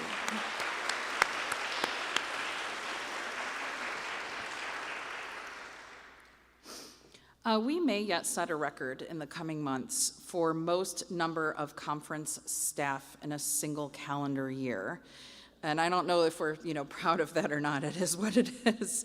Last summer, we were still saying goodbye to Reverend Chris Bergstrom and to Dr. Edith Guffey, and we had just welcomed Vicki Holland as an official part of our conference staff team. She's been with the Southern Association for a long time, but she hasn't been as well known to the rest of us. And she jumped in, and I think like her first official in-person conference event was annual gathering, and she was like, hi, I'm Vicki, what can I do? And I was like, oh, hi, I'm new too, can you fill out these binders and put these things together? And that was it. We were off and running right from the beginning. What I want to share about Vicki is that she has one of my favorite qualities in a human being: attention to detail. She is so patient and thorough, but she's also kind and compassionate about it. And you don't always see that combination together, especially in a job that many people would find frustrating. So Vicki, thank you so much. Where is she? She's probably sitting in the back somewhere. She's outside at the table still. She'll hear us if we shout. Hey, Vicki. I also want to give thanks. I know she couldn't be here today, but I want to say thanks to Erin Zavala, who is our new communications support consultant. This is probably temporary. She does a lot of other work. She was connected with us through work she does for the Disciples Seminary Foundation, but she jumped in January, and as it turns out, that was a time when communications suddenly became even more crucially important than ever. And she has been not only doing some of the visible things that you see, updating and improving our communications platforms, website, newsletter, all of the communication for annual gathering, but she's also doing things underneath, working on transferring our database, using a different system for sending out our email so we don't get so many bounce backs. And all of that is all of it has to happen under the surface for a long time before all of a sudden you will see a big change and a more functional website. So that's all in the works, and Erin has been amazing, and she's so quick to respond, and she's very creative, but she's not, doesn't hold anything, close to her heart when it comes to design or approach. And so we're thankful that we have her for as long as she'll continue to work with us. And finally, of course, I want to say thank you to my boss, Virginia Arroyo.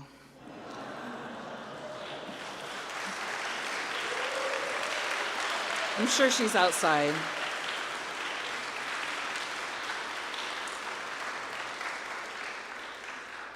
Andy's going to try to make them come in for like 1 minute so we can say thank you. Thanks. I know. Checking for latecomers.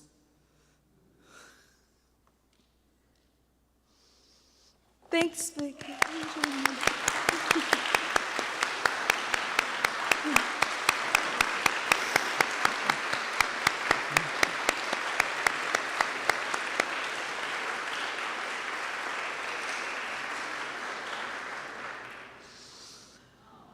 We just want to say a few nice things. You can go back outside. You just have to stay in for 1 minute while I remind people that you have been doing this for almost 40 years. We hope there are a few more left. People often comment that the gift of Virginia being with us is her long history with the conference, right? She knows people and she knows the stories and she knows how things are done and she doesn't have to, double check. She can just rely on her memory. But I want to say that there are two other qualities in Virginia that you may not know about that are very important. One is that she is extremely forgiving. Maybe you have experienced this yourself.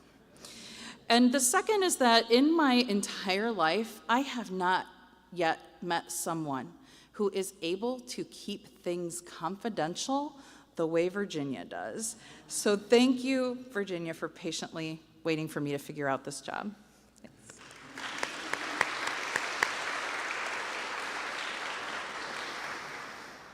And now we are shifting to another kind of thank you. The kind where we say hello, but also we have to say goodbye.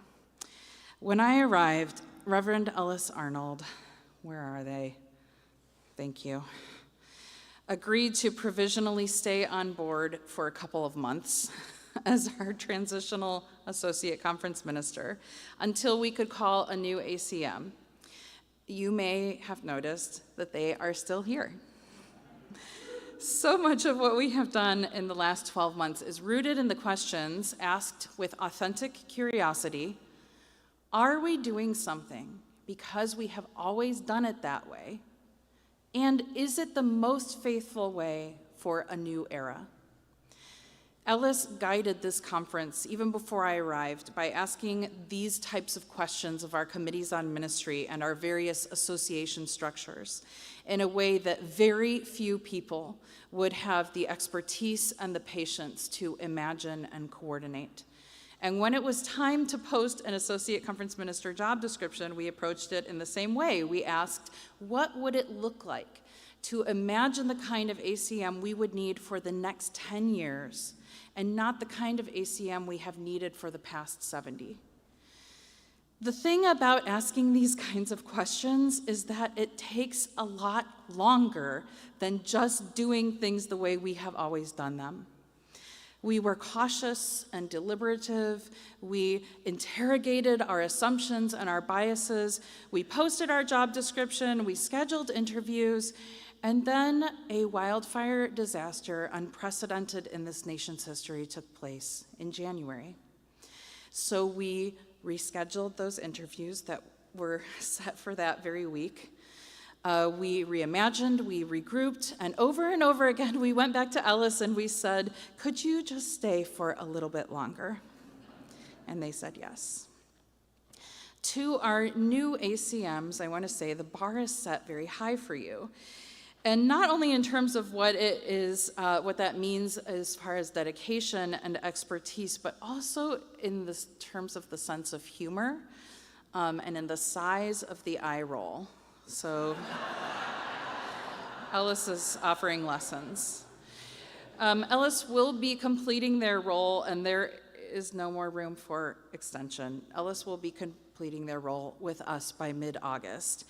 And for staying on an entire year and for their tireless commitment to the ministry of this conference, will you please join me in thanking Reverend Ellis Arnold?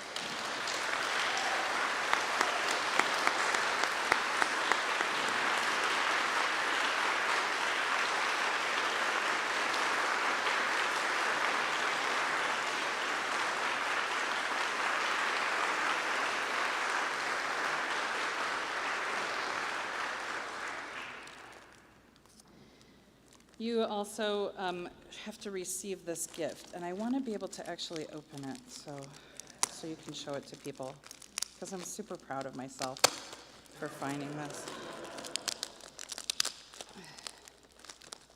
This is,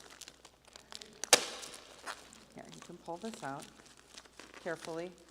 It's breakable. This comes from a place in Pasadena, Stained Glass Supplies. You may know it, with the motto, "You buy it, you break it." Come on, it's the best. Ellis, if you don't know, is also a stained glass artist. So we found this piece of glass that is blown in a cylinder and then cut open. I think it's called it's Fremont glass, that's what it is. Whew, okay, good job. And then it's like rolled flat. And I just want people to be able to see this pretty piece of glass. Here, I'll hold this one. And you too. You can enjoy it for years, but these folks can only enjoy it temporarily. You'll see. Yeah. Thank you. Okay, thank you. I hope you accept this token of our eternal gratitude, and we'll continue to take our phone calls for at least the next year as we, thank you.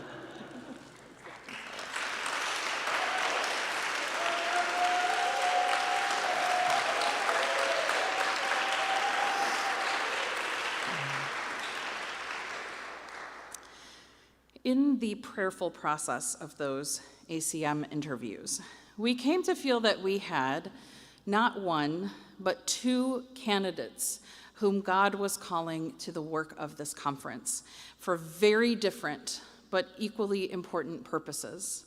And so over the course of a few weeks, we prepared a proposal and went to the board, and the board agreed that we would take this courageous step into building the framework for a future we hope to support. Rooted in the core values of this conference, we will have a conference minister for loving community. These are becoming a part of our titles, right? These are core values. I'm sure you know them all by heart. We will have a conference minister for loving community, an associate conference minister for equipping leaders, an associate conference minister for building the future. And together we will create a collaborative leadership team in everything that we do in all of our ministries and vision through seeking justice, our fourth and sort of comprehensive core value. The Associate Conference Minister for Equipping Leaders will cultivate and facilitate models and practices that center wellness and clarity, purpose and passion for authorized ministers and local church leaders by supporting Committee on Ministry Team 2, by coordinating regional gatherings, educational opportunities, and spiritual resources, by supporting our communications ministries, among other things. And I am very thrilled to welcome and announce in this role someone who is here with us today, the Reverend Dr. Piwa Langeni. There's Piwa. Way in the back.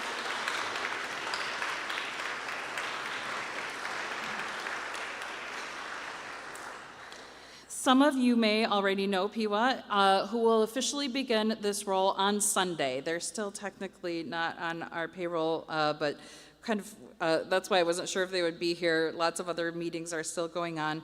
In their current role with the national setting, they've had a 5-year tenure as Minister for Innovation and Strategic Collaboration. And so it's possible that you've sort of interacted with them in that capacity or through the Still Speaking Writers devotional. Welcome, Piwa, and thank you so much for saying yes to this experiment in collaborative leadership.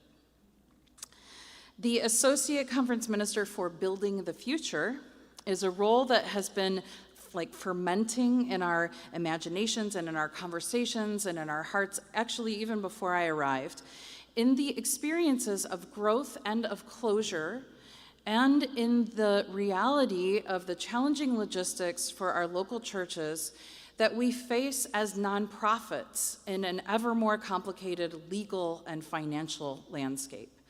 This ACM, the ACM for Building the Future, will, among other things, research, develop, and disseminate resources for a holistic model of stewardship of time, talent, and resources in this conference and in our local churches by guiding our participation in OCWM, by resourcing our board to develop comprehensive financial strategies, as referred to by Ken, and by offering best practices, policies, and procedures related to finance and human resources and risk management for local churches, which, by the way, is the most common topic of the phone calls and the emails that I receive all year round from our local churches.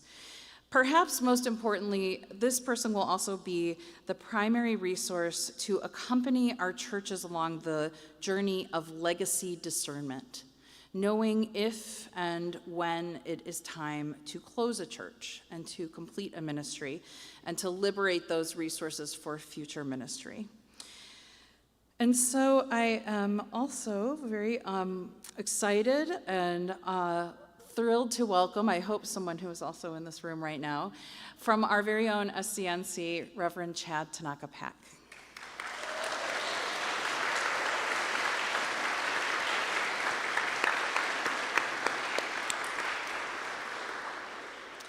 Chad is still sort of coordinating a plan for departing from his current roles and when that transition will take place over the summer. So by September, he will be full-time with us, and we'll sort of work toward that process in the next couple of months. The decision to support 2 full-time associate conference ministers was influenced in part by another slow, deliberate, ongoing discernment process about how we support our associations. Each of them are in sort of various stages of life. The structure of UCC polity provides for the conference to act as an association in the event that an association is not acting or in the event that an association chooses to dissolve. In reality, however, what this means is that additional responsibilities fall on the conference. And so as of last month, 3 of our associations have now voted to close: Eastern, Northern, and Central. The Southern Association continues to meet and oversee their association business. Much of the work of the associations has already been, for a couple of years now, transferred to the collaborative model of the Covenanting Committee on Ministry. But support for ongoing in-person gatherings across our geographic spaces will be a priority now for the conference in the coming year. The polity, or what we might call the bureaucracy of our associations, no longer exists for Northern, Central, and Eastern, Northern, Central. We don't have to call meetings, we don't have to elect officers, we don't have to manage a budget. And this will probably continue to shift and change, just as it has done over the last 70 years, when at one time we had 7 different associations. But what doesn't change is the importance of opportunities for us to come together and build relationships to sustain us. Or as Jen said earlier, times that put us back together, times for us to put ourselves back together, so that we can go out and continue to lead in these communities of faith and in specialized settings all over Southern California and Southern Nevada. In the course of my travels, I have so far had the opportunity to visit 41 of our local churches in the past year, and I have met with clergy from another 26, and that is not even half of our churches yet. It has been a challenge to put into words what this experience has been like. How earnest and hopeful, how genuinely welcoming and hardworking, how tremendously big-hearted our churches are across this entire conference. And for the number of you who raised your hands today who were not, this is your first time in Claremont, there are 125 other churches in this conference that you might also have never set foot in. And so how do we get to know each other? How do we know who we are? You are navigating difficult, heartbreaking, overwhelming terrain. And you are doing it with creativity and joy and grace and with courage and gentleness. You are holding grief and suffering with dignity. You are resisting hate, and you are growing communities who serve your neighbors. That's what I see as I travel up and down this conference. And what I want to most say to you in this annual report is not about statistics or programs or advocacy or budgets. It is that as I drive all of those miles up and down and back and forth, my prayer for you while in those long hours on the road is this: please be kinder to yourselves. You are doing incredible work, but you cannot do it all. I wish you could see yourselves the way I get to see you. The impact you are making in your local communities. The lives that you are transforming and even saving, and the hearts that you are healing. I have found the culture of this conference in my first year to be at times harshly self-critical, and almost as often critical of others. Critique has a place. We strive to learn and grow, and we strive to do better. But our critique should not come in the absence of appreciation and grace. I have a long to-do list for the coming year that relates to staff and communication, finances and church visits, and someday answering every email in my inbox. But my true purpose for the coming year, and probably many years, is to nurture a culture of generosity. I'm not talking about money. I'm not talking about volunteer hours. I'm talking about a culture of generosity of heart for yourselves and with one another. A culture of giving the benefit of the doubt. A culture of believing that we can imagine a way together instead of assuming that there must not be a way at all. A culture of curiosity about one another and the decisions that we make together and how we make them, instead of a preferred first approach of wariness or skepticism. So I realized that this must also be a prayer and a goal of building trust.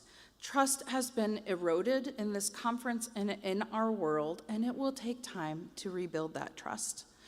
And the only best way I know to build trust like this is to spend time together, to see each other in the places where we live and worship, to show up for one another in the moments that matter most.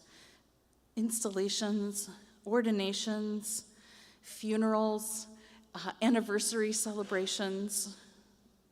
You don't know how much it means when you are there for each other, even if you don't do anything, even if you just show up and watch.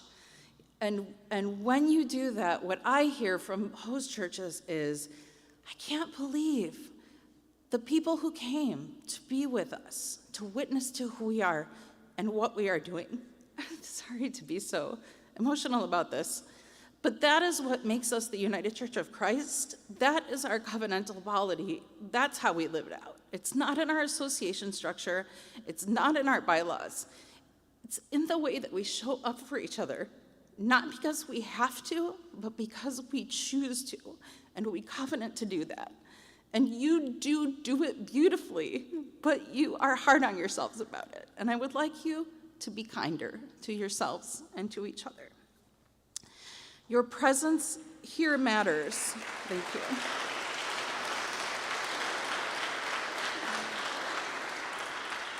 I want to close by saying thank you for making the effort, each of you, to show up here today. Your presence here does matter to this conference, and it matters to your local church, even if they aren't totally aware of what is happening here or why someone would come. You invite them next time. And finally, I get to say one last very important word of thanks that I have been struggling to wrap my head around. Jude Johnson, what do we even say to you here?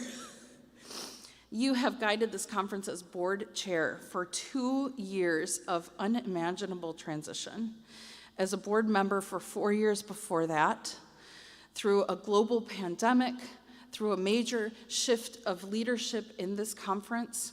You have spoken truth to power. You have called us to a higher capacity of our imagination.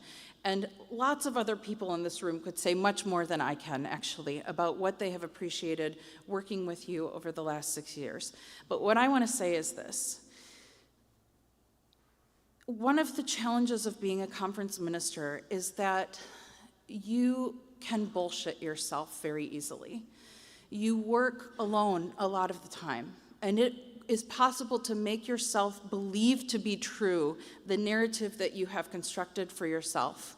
When I would meet with my mentor in the first 6 months or so of this job, Franz Riegert from Wisconsin, he would always say, "You're doing great, you're doing such a great job." And I would say, "How would you know, Franz? Nobody knows what I do. Nobody sees." And yes, you see the outcome of it, you see the efforts, but that is the loneliness of the job, amplified 10 times what it is as a local church pastor, is that nobody really sees and knows, except Jude Johnson, who has been there with me all along and encouraging and willing to try these new creative endeavors, but also never hesitating to call me on my bullshit. And I don't know what I'm going to do without that. I think that Tim has that capacity as our next board chair. I'm happy to invite more of the board into that glorified role.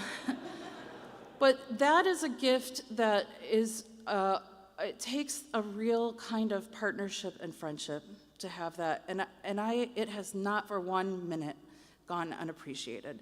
So that is just one of the hundreds of thank yous I want to say, but this meeting is going long, so that we'll have to do. And we have a gift for you, so you have to come on up here too, Jude.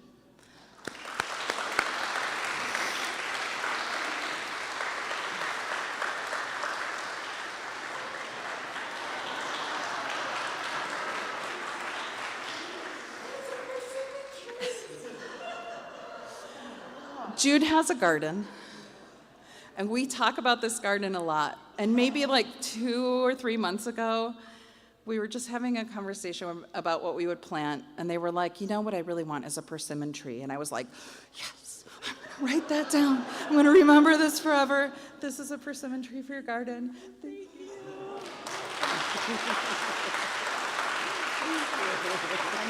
Next, your microphone.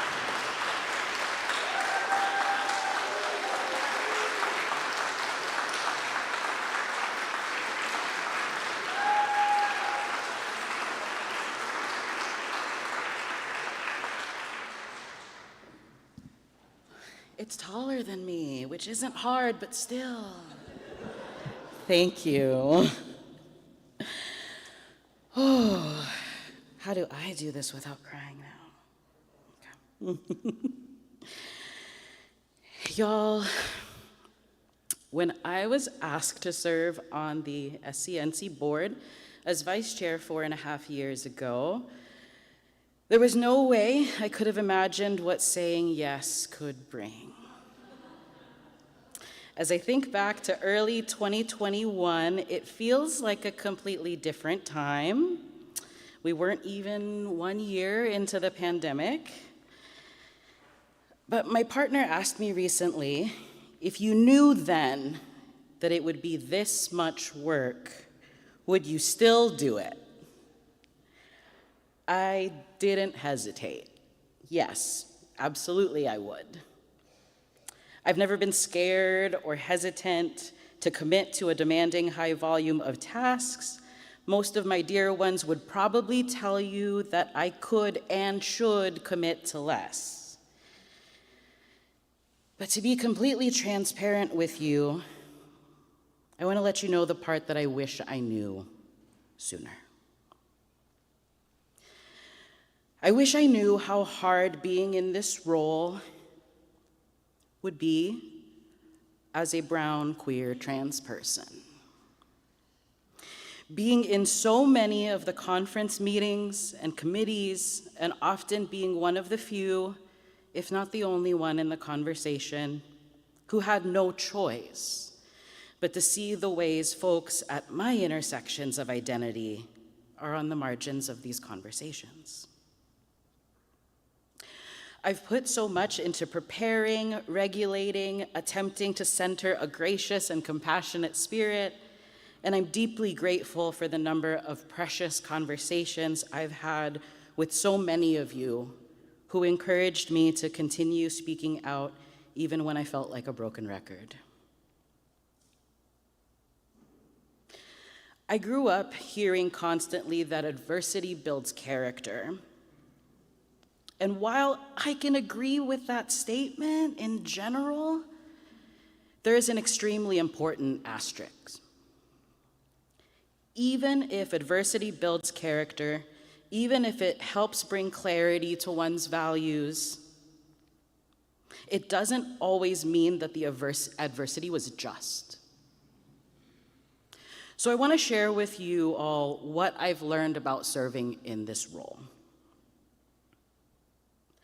I learned about how power and setting precedents can have dangerous consequences, and how much it takes to undo unjust practices.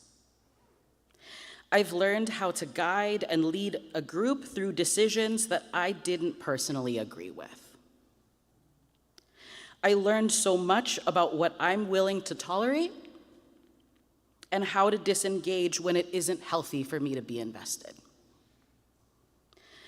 I've learned more about how deep-seated and ingrained misogyny and racism are still in our community conversations and practices, and how devastatingly unaware people can be to it. And yet, the gratitude I have is so deep. I have a deep gratitude for all the people that I've had the honor of serving and collaborating with. There were many leaders who made a way for us as a conference in this really critical time and encouraged me to lead in my own way. I have a deep gratitude for increasingly values-aligned leadership for our future and the honor of being part of this transition time.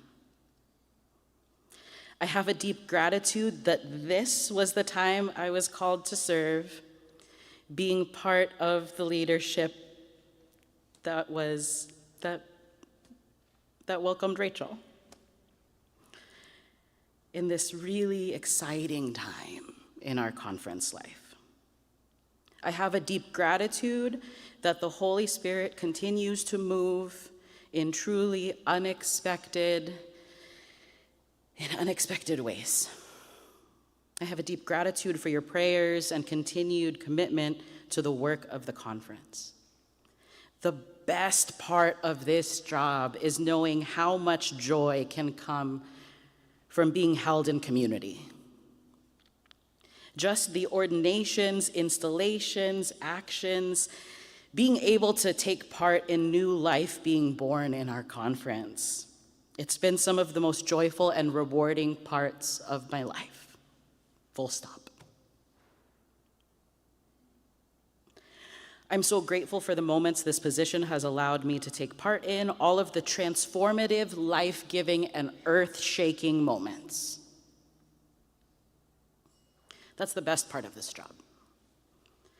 The most difficult part of this job is knowing how bad it can actually get. How much people will do to avoid confronting vulnerabilities and insecurities. How far complex grief can ripple into the world, and how that can rip at the very fabric that makes a community church. I'm sure I'm not the only one who has a complicated relationship with Paul and all of his letters. But he has a response to this difficult part running through many of his letters, and it's been present with me as I'm sure it was in the early church. For the love of God, be good to each other. Take care of each other. Believe what people tell you about their experience. Don't just celebrate when they celebrate. Grieve when they grieve. For my missteps in leadership, I ask forgiveness. For my challenges to privilege, for my pursuit of a more just world through the work of the conference, and for my insistence that church needs to move forward with a prophetic witness at this crucial time in our country's history, I stand behind all those actions completely. When you call people from marginalized experiences to places of leadership, I pray that you recognize the amount of emotional and spiritual work this will ask them to do. Not just the logistical and physical, but the emotional and spiritual work. For folks like me, there is emotional work that comes with signing legal documents on behalf of the conference for a decision that runs contrary to frameworks that would work toward liberation for me and folks like me. This is the emotional work that comes with holding space for folks awakening to their own complicity in oppressive systems.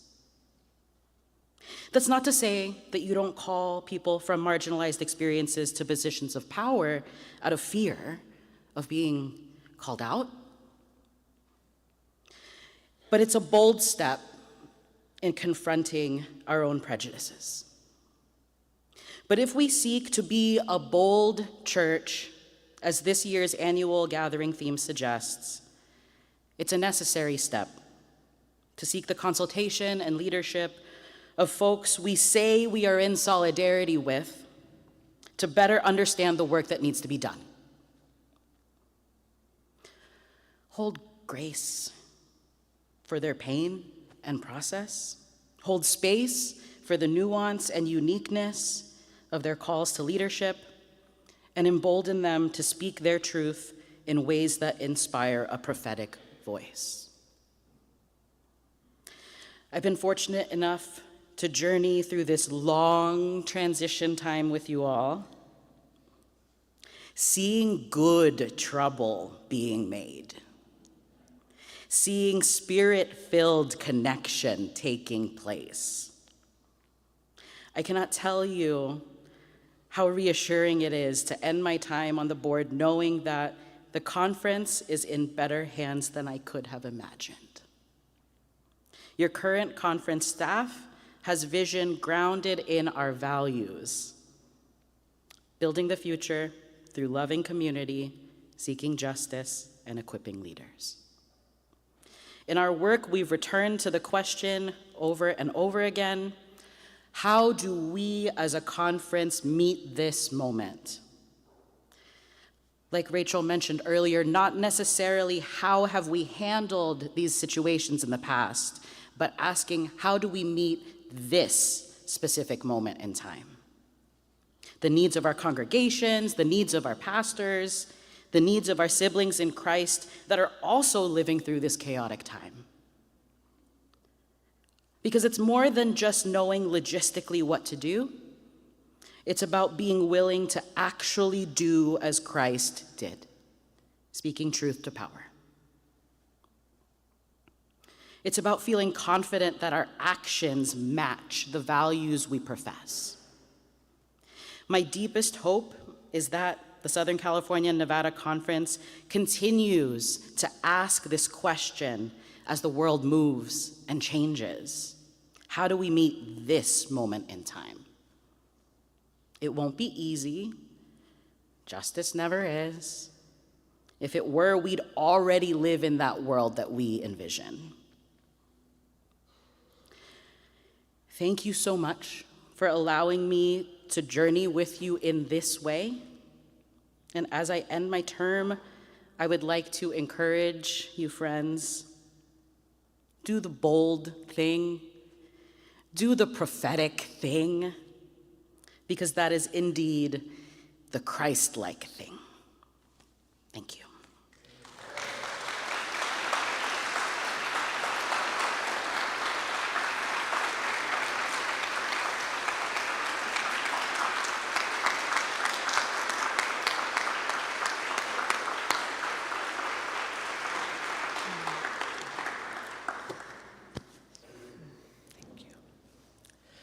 We're going to leave this tree with us for our worship.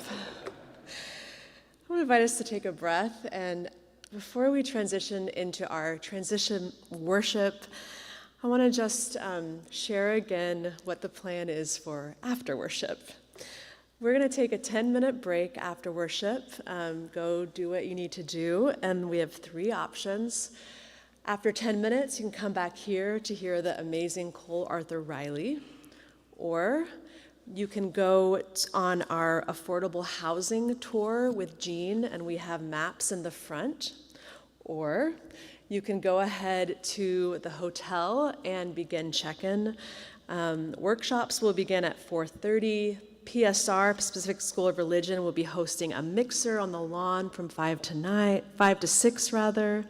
And you can also drop in from 4 to 6 to help pack disaster relief kits with Church World Service. If you need a ride back to the church right after this, Robin, can you raise your hand? Robin has room in her car, and she is happy to take you back to the hotel. After dinner, there will be 2 opportunities to connect and fellowship on the patio. Dinner's at 6 o'clock, and then music. And Jude will be leading us in karaoke, along with some amazing live music from local church musicians. So we're so grateful.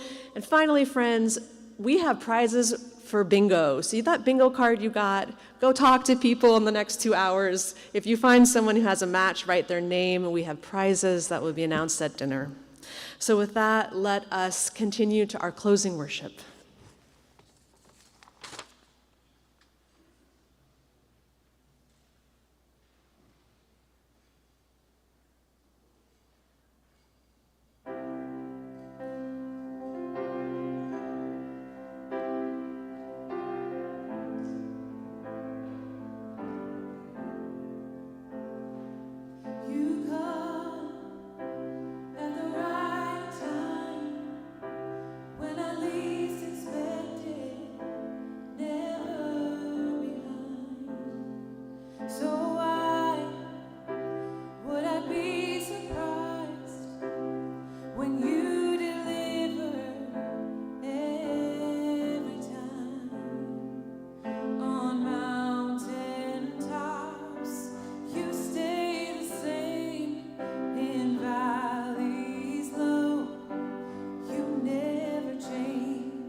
The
Amen, amen, amen. Is this on?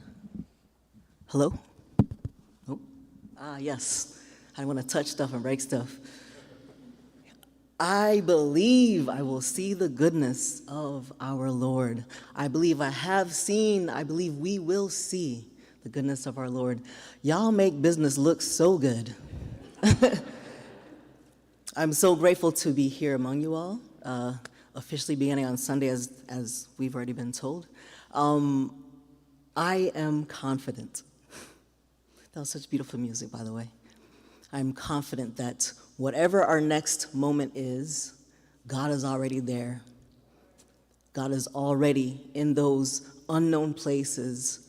God is already in those unanswered questions. God already is here. I'm going to invite you to look around and look at God in our midst. No, truly, look at God in your midst. All right, now you turn in the other direction and look at God on the other side. Trying to sneak in a little, stretch break. You can wave your arms if you need to, then your other arm. Turn your head the other way. And continue to see God all around you in the beautiful physical space, in the beautiful bodies, the people, the breath that animates all of us here. Friends, welcome back into this time of worship. Let us be open and encounter God together. Amen.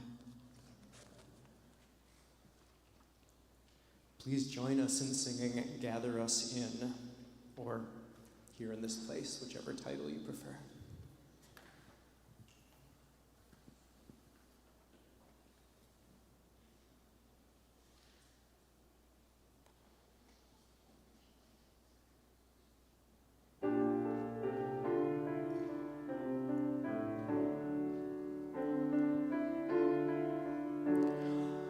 Here in this place, new light is streaming. Now is the darkness vanished away. See in this space our fears and our dreamings, brought here to you in the light of this day. Gather us in, the lost and forsaken. Gather us in, the searching, the shamed. Call to us now, and we shall awaken. We shall arise at the sound of our name. We are the young, our lives are a mystery. We are the old who yearn for your face. We have been sung throughout all our history, called to be light to the whole human race. Gather us in, the rich and the haughty. Gather us in, the proud and the strong. Give us a heart so meek and so lowly. Give us the courage to enter the song. Here we will take the wine and the water. Here we will take the bread of new birth. Here you shall call your beloved children. Call us anew to be salt for the earth. Give us to drink the wine of compassion. Give us to eat the bread that is you. Nourish us well and teach us to fashion lives that are holy and hearts that are true. Not in the dark of buildings confining, not in some heaven light years away, but here in this place the new light is shining. Now is the kingdom, now is the day. Gather us in and hold us forever. Gather us in and make us your own. Gather us in, all people together. Fire of our love in our flesh and our bone.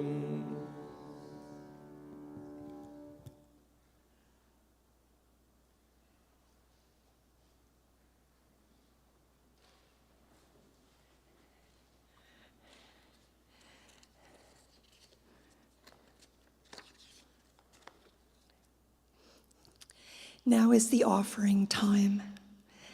Today's offering will be taken for the UCC Global Ministries Middle East Disaster Relief Fund, where we have long and lasting partners who are helping with the humanitarian efforts in the region, including Gaza. Last annual gathering, our conference passed a resolution for a permanent and lasting ceasefire in Gaza. In the last year, not only has the temporary ceasefire been violated, but thousands more innocent civilians, many of them children, have been killed by the Israeli government, backed and funded by our government. And thousands more are at the brink of mass starvation, with much of the aid being blocked, a war crime. We will hear more this weekend from Rachel about the other efforts to support our commitment to this resolution. But in this moment, we invite you to give generously, as this is one way we can continue our support and commitment to the very lives and the dignity of the Palestinian people, because every single life is a universe. Ushers will be coming around, and there is also a QR code on the screen. Please use the 2025 AG drop-down. All donations received today will go to the UCC Global Ministries Middle East Disaster Relief Fund. Please give generously.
Jesus, be near to me.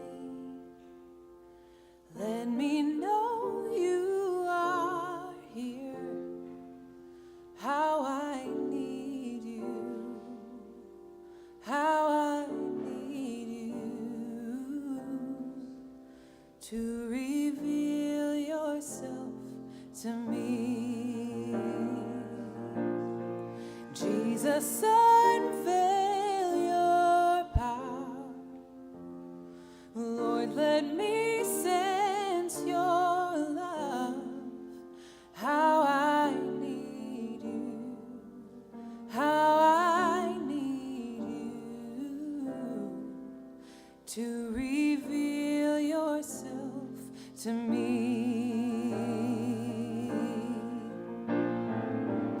Through the thunderous storm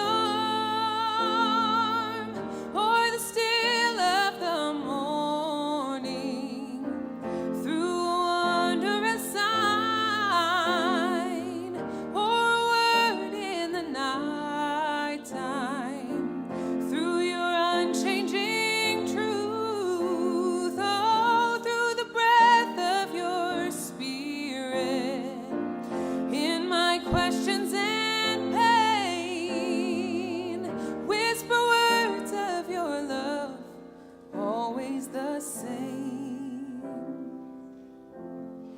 Jesus, be near to me. Let me know you are here. How I need you. How I need you to reveal yourself to me. Be near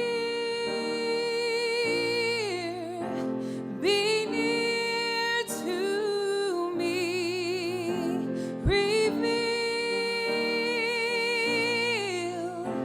Reveal yourself to me. Oh, be near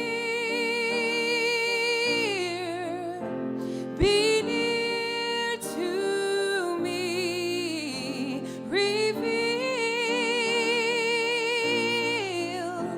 Reveal yourself to me through the thunderous storm or the still of the morning, through a wondrous sign or a word in the nighttime, through your unchanging truth, through the breath of your spirit, in my questions and pain, whisper words of your love, always the same. Jesus, be near to me. Let me know you are here. How I need you. How I need you to reveal yourself to me.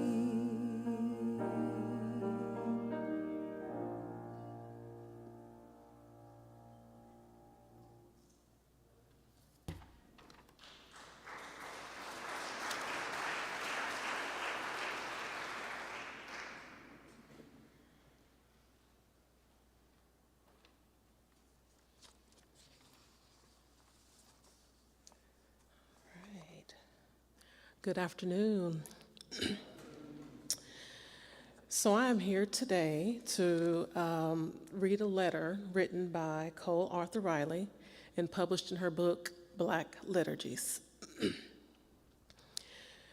The name of the letter is A Letter to Wherever You Are. As I write these letters, I've often found myself imagining where you are.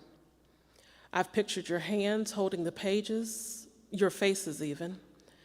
I've wondered where you sit or lie, if the chair beneath you is soft or hard, what the weather is doing outside of your windows. Wherever you are, I hope you are safe. This is what you should know about my home. It's old. Its age, 183 years, makes it both lovely and daunting. The red bricks have limed to a pinkish hue, and the dark green ivy is draped over its side. It's tall and romantic, and you should know this. But time has had its say, tucking secrets in every corner. The glass panes rattle in the wind, and the floor planks whine, even on tiptoes. In the basement, there's a room filled with rubble. The room has no door, so as you pass by it to get to the sump pump, you are witness to the dusty chunks of stone resting shin deep in the dark.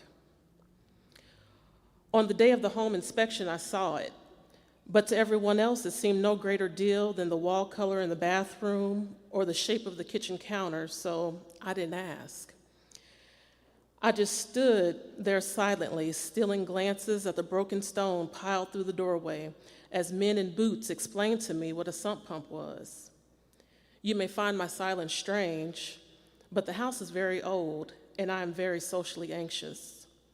I assumed my husband understood what and why it was. Until one evening, just a year after we moved in, he looked up from his bowl of zuppa toscana and asked, simply and suddenly, "What do you think is with that room of rubble?"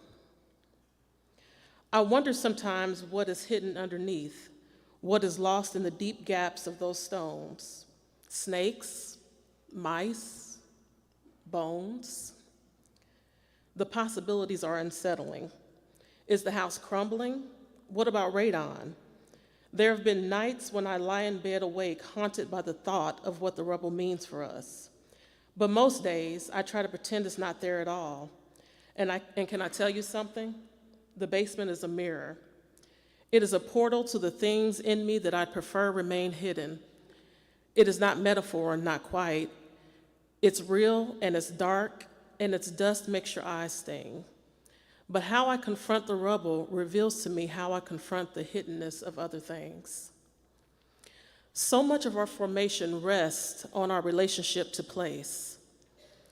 Is your home a site of terrors, ankles folding in half, necks coiled into shoulders as you walk across the rubble room? Is it a site of peace, the reliable and gentle clicking of the baseboard heaters in the dead of winter? For many of us, the answer does not belong to this binary. It is less a question of whether our place is good or not, and far more a question of what of it is living in you, and perhaps what of it is no longer welcome. Some of us were formed in the resistance to the ideals of a place, not to the loyalty to them. But even then, there are threads in you that can be traced back to the places where you've spent so much time.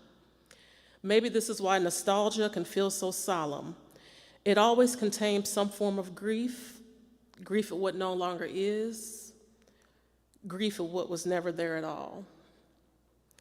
What does place have to do with our becoming? Just as I am being formed by the rubble below, I too am formed by the rooms I've dwelled in before it. By my grandmother's kitchen, the spice mixture in that old tin can, paper bags strewn on the countertops as we watch the chicken come out of the oil and find its resting place. I am formed by the boulevard, the one place I ever walked with my chin held up because my father told me to walk like I had some sense, and it felt like I finally had a right to be someplace. And now, this old brick house has gotten into me, the crumbling mortar reminding me of what trust is. The ivy on the brick makes me feel like I'm not a burden. The heavy tombstone of a door makes me feel safe enough to exhale. And I will tell you the secret of knowing yourself.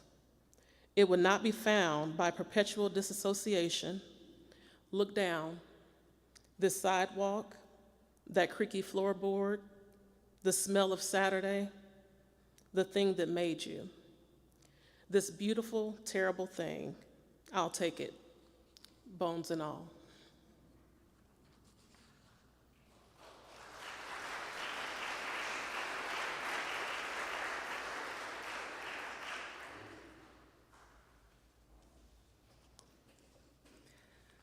Sisters, siblings, brothers, let us prepare ourselves, our hearts, our minds, and our receptacles for what we are about to hear and perceive. I invite you to be in a posture where you can breathe, inhale and exhale, and we'll get ready to hear what we've got coming for us. As you inhale, I know this place, and exhale, this is holy ground. I am rooted. I am home. Take me where it's safe. God, prepare a place. And I invite you, as you continue to cycle your breath, I want to leave you with some reflections that you can take with you. Consider and ponder in different conversations with each other and yourselves, what feels like home for you? And where do you feel it in your body? Continue to cycle your breath, and I'll repeat those reflections that you can take with you. What feels like home for you? And where do you feel it in your body? Inhale once more, and let it out.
Let's prepare to close by singing just one verse of Come Go With Us.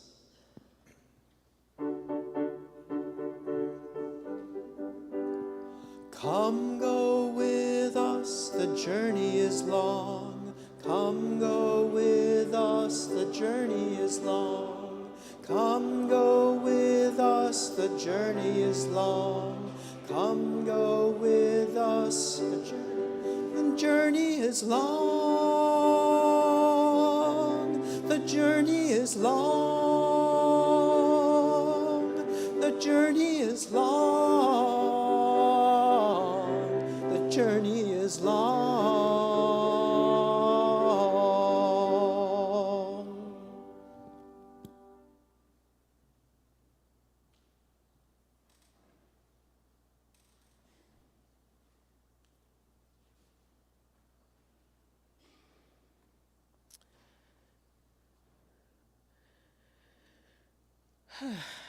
So breath. I personally love those deep breath exercises. For me, it is just like an inhale, and when I inhale, it's just like I can sense the peace, the power, and the presence of God. And when I exhale, it's like releasing everything that doesn't align with God. It's such a holy exchange that happens for me. Receiving God's presence, then being able to release, and then settle into connection with the divine. So earlier, we breathed in this truth that I know this place and I am home. So now as we leave this place today, may you carry that knowing with you, not just in the places that feel safe and soft, but even in the ones that creak beneath your feet and hide things you'd rather forget. May you walk forth with courage, rooted in the knowledge that God is already there. In the rubble and the radiance, in the memory and the mystery. Always remember that the ground you walk on is holy, not because it's perfect, but because God walks it with you. I hear the Spirit of God saying even now that you are the dwelling place. You are the home. And even as 2 Corinthians 4:7 puts it, you are the beloved clay that carries treasure. So may the God of place and presence, who prepares rooms and rebuilds ruins, walk with you as you go. Go in peace, bones and all. Amen.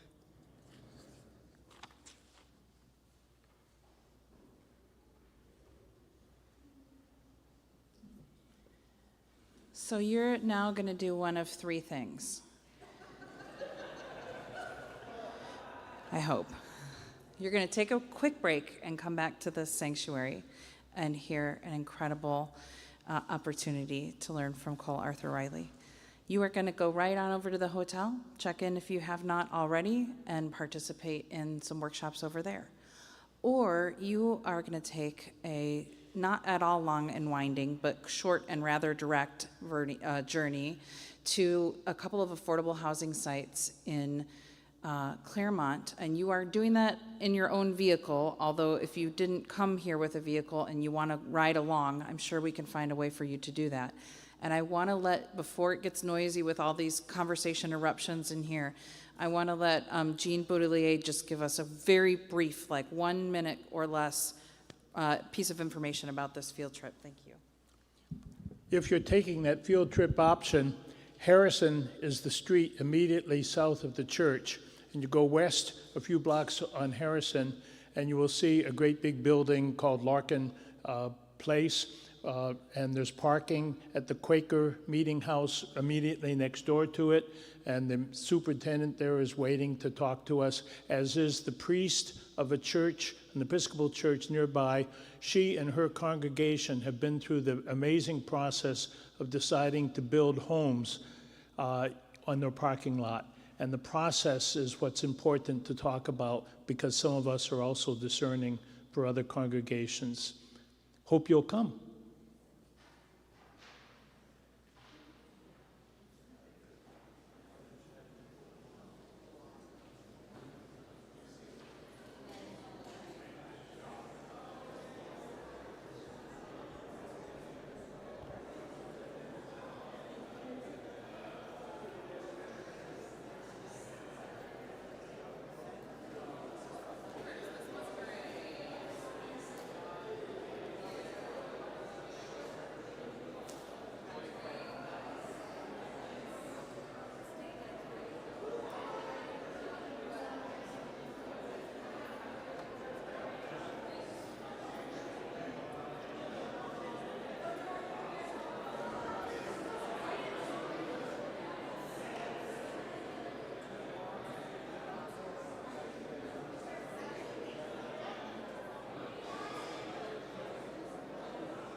Is there a dog person in the house? Anybody that loves a dog? I'm trying to chew down my bingo card. Okay, friends, let's get started. Oh, we like having the tree up here. Cole Arthur Riley. It is so good to have you here to guide us, to invite us into liturgy and bodies and space and time, and to just be present with here during this time. So thank you and welcome.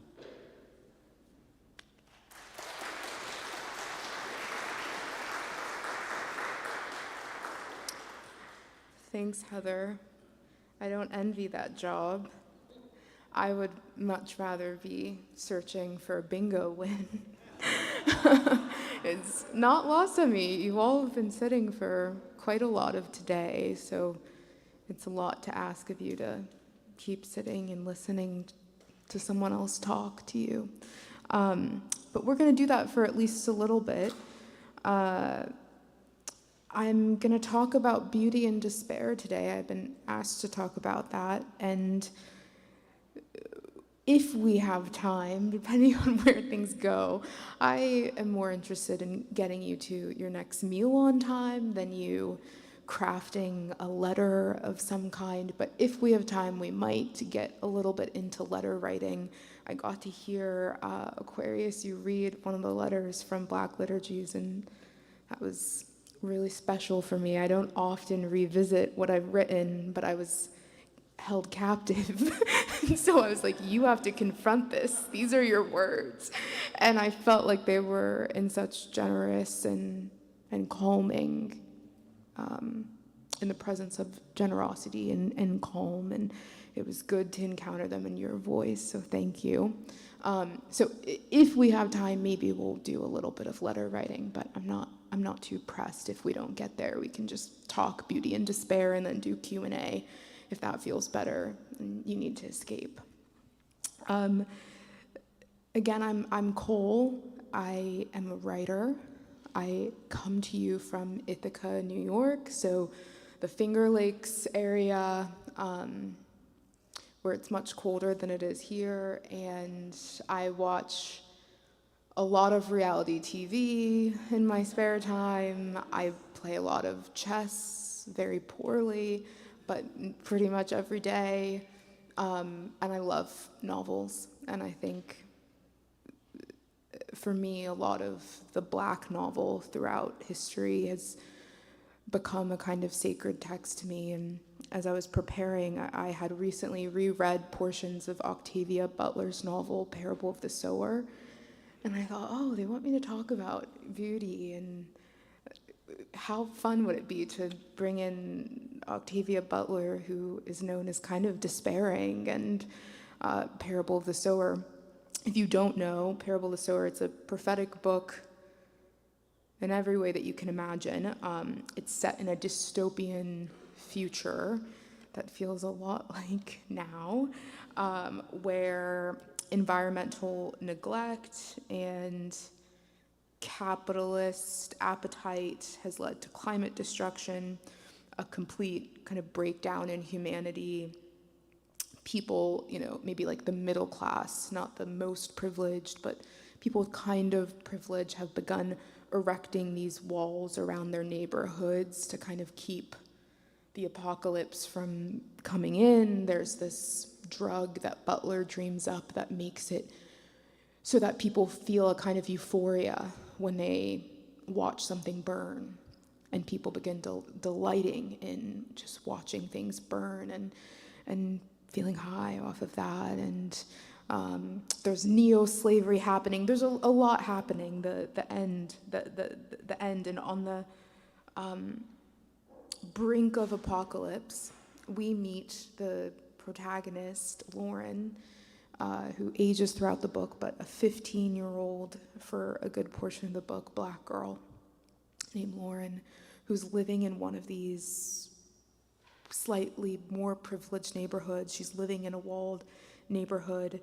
And she has this condition that Butler dreams up called hyperempathy, where in this dystopian future, a percentage of the world's population has been afflicted with something called hyperempathy, which is what it sounds like, but it's a literal empathy, that you're not just imagining what someone's emotions might be. If you see someone in pain, you experience that pain in your body. It's this mutation of a disease. So if someone gets shot near Lauren, she feels the blow in her body and she passes out and loses consciousness. So a small portion of the remaining population have this hyperempathy, which is important. And it doesn't define her. So I'm giving you that background, but Butler's really careful. That's not Lauren's only story. She just kind of sneaks it in at times, and you're reminded, oh yeah, she feels this. She's feeling that in her body when she's forced to witness someone set someone on fire. She feels that. But it's significant that ultimately she chooses this teenage, so this young, Black,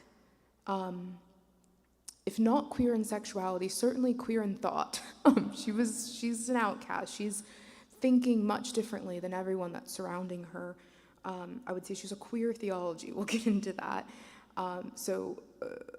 Girl, hyper empath, who is the hero of this story. In this dystopian future, she's living with her family in the neighborhood.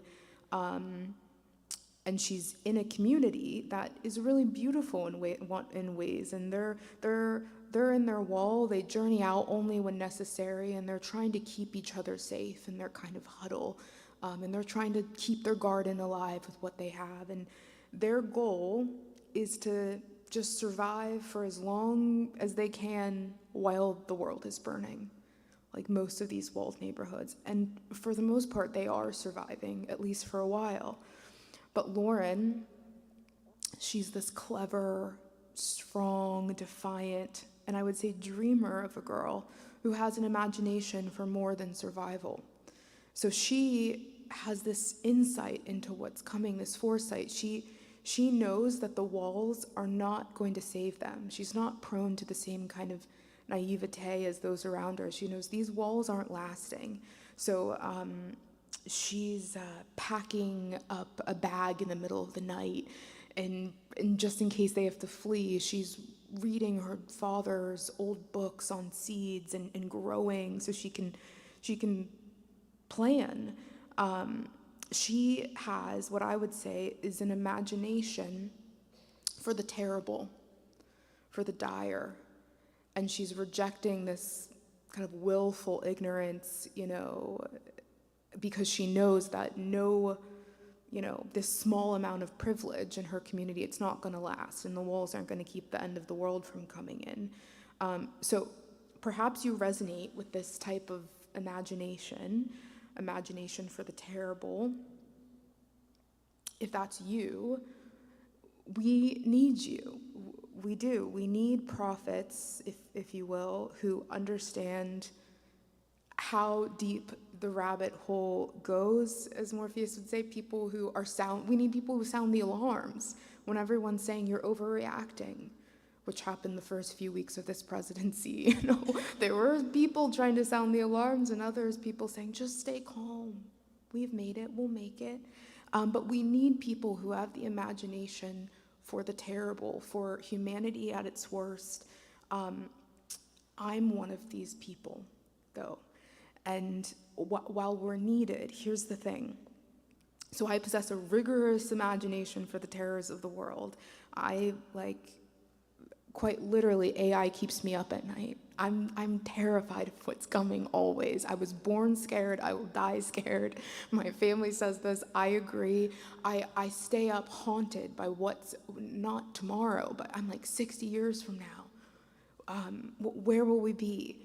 And here's the thing about this kind of imagination. It lends itself really well to anxiety, to a sense of helplessness in me, and even at its worst, despair. So maybe you're hearing this, you're like, yes, that's me. I lose sleep over AI in 20 years. And I feel like I know what's coming before other people believe that it's coming. If that's you, I feel it in my body. I have an imagination for what will happen if intervention doesn't come, if healing doesn't come. They're just people who know where we're headed. If that's you, I honor you. And I say, it can be such a haunting form of imagination. I say this, I start with this because I've gotten to know some of you today, and my sense is many of you have imagination for the terrible by virtue of you being pastors, by virtue of you being people who are deeply philosophical, concerned with kind of the human condition. I can only assume you're going to those places in you. And I think Lauren can kind of help us a bit. The thing I find so interesting about her is that she possesses a complicated imagination in juxtaposition of everyone around us. It's not either or. She possesses imagination for terror and pain. Yeah, she feels it in her body, but also somehow she's found a way to cling to imagination for beauty and for flourishing. So it was in the title itself, Parable of the Sower. Lauren's a sower, and she spends her days dreaming up a new way, researching plants, learning about the land, imagining a way to have a more liberating society. And along the way on her journey, I won't give too much away, she's literally carrying these seeds, surrounded by charred, marred black land, just doesn't know where she's going, but she's just trying to protect these seeds that she believes will become something. Arguably, the probably more controversial aspect of the book, if you're familiar with it, is she's a dreamer. Okay, she also dreams up a new religion. But this is where it gets dicey when I'm talking to Christians. They're like, excuse me? You would not be alone if the thought of a teenager, if anyone dreaming up a new religion stirred some kind of stress in you. But I think Butler intends for it to. I think she's trying to disrupt us, trying to kind of make us feel the terror of a religion in someone else's hands that isn't you, that you're watching being formed, which can, be really beautiful. She writes in her journal, it's probably the most famous quotation from the book. She writes, "My God has another name. My God has another name." And what I didn't say is her father's a pastor, traditional Christian pastor, and she's witnessed the ways it's participated, his religion has participated in the end of her world. She's seen how it's contributed to the degradation of the land, the erasure of people, and she writes in her journal early on, "My God has another name." And she goes on to kind of realize a new form for the divine in her life. So without giving too much away, she does eventually leave her walled neighborhood, and she begins journeying to find land, to find a place. And along the way, she starts gaining followers, these kind of disciples, and they begin dreaming up new traditions, new rituals that speak to them, and some are very beautiful. There's a moment in the book where they find some land, the most viable land that they found in the midst of an apocalypse. And Lauren and her company kind of dream up this new ceremony. They make something new. She says, Butler writes, as Lauren writing in her diary, she writes, "So today we remembered the friends and family members we've lost. We spoke our individual memories and quoted Bible passages." So she still carried something of her father's, spirituality with her. She didn't discard it. We spoke our individual memories and quoted Bible passages, earthseed verses, and bits of songs and poems that were the favorites of the living and the dead. Then we buried our dead, and we planted oak trees. After we sat together and talked and ate a meal and decided to call this place Acorn. And she gave each person in the group an acorn before they shared. And this is, a beautiful new liturgy, a beautiful reimagining, but it's a rebirth. It's imagination at its tenderest because it's a rebirth that still possesses memory. and grief. You know, I think we should be wary of any kind of wonder practice, any healing that requires we forget, that demands that we forget.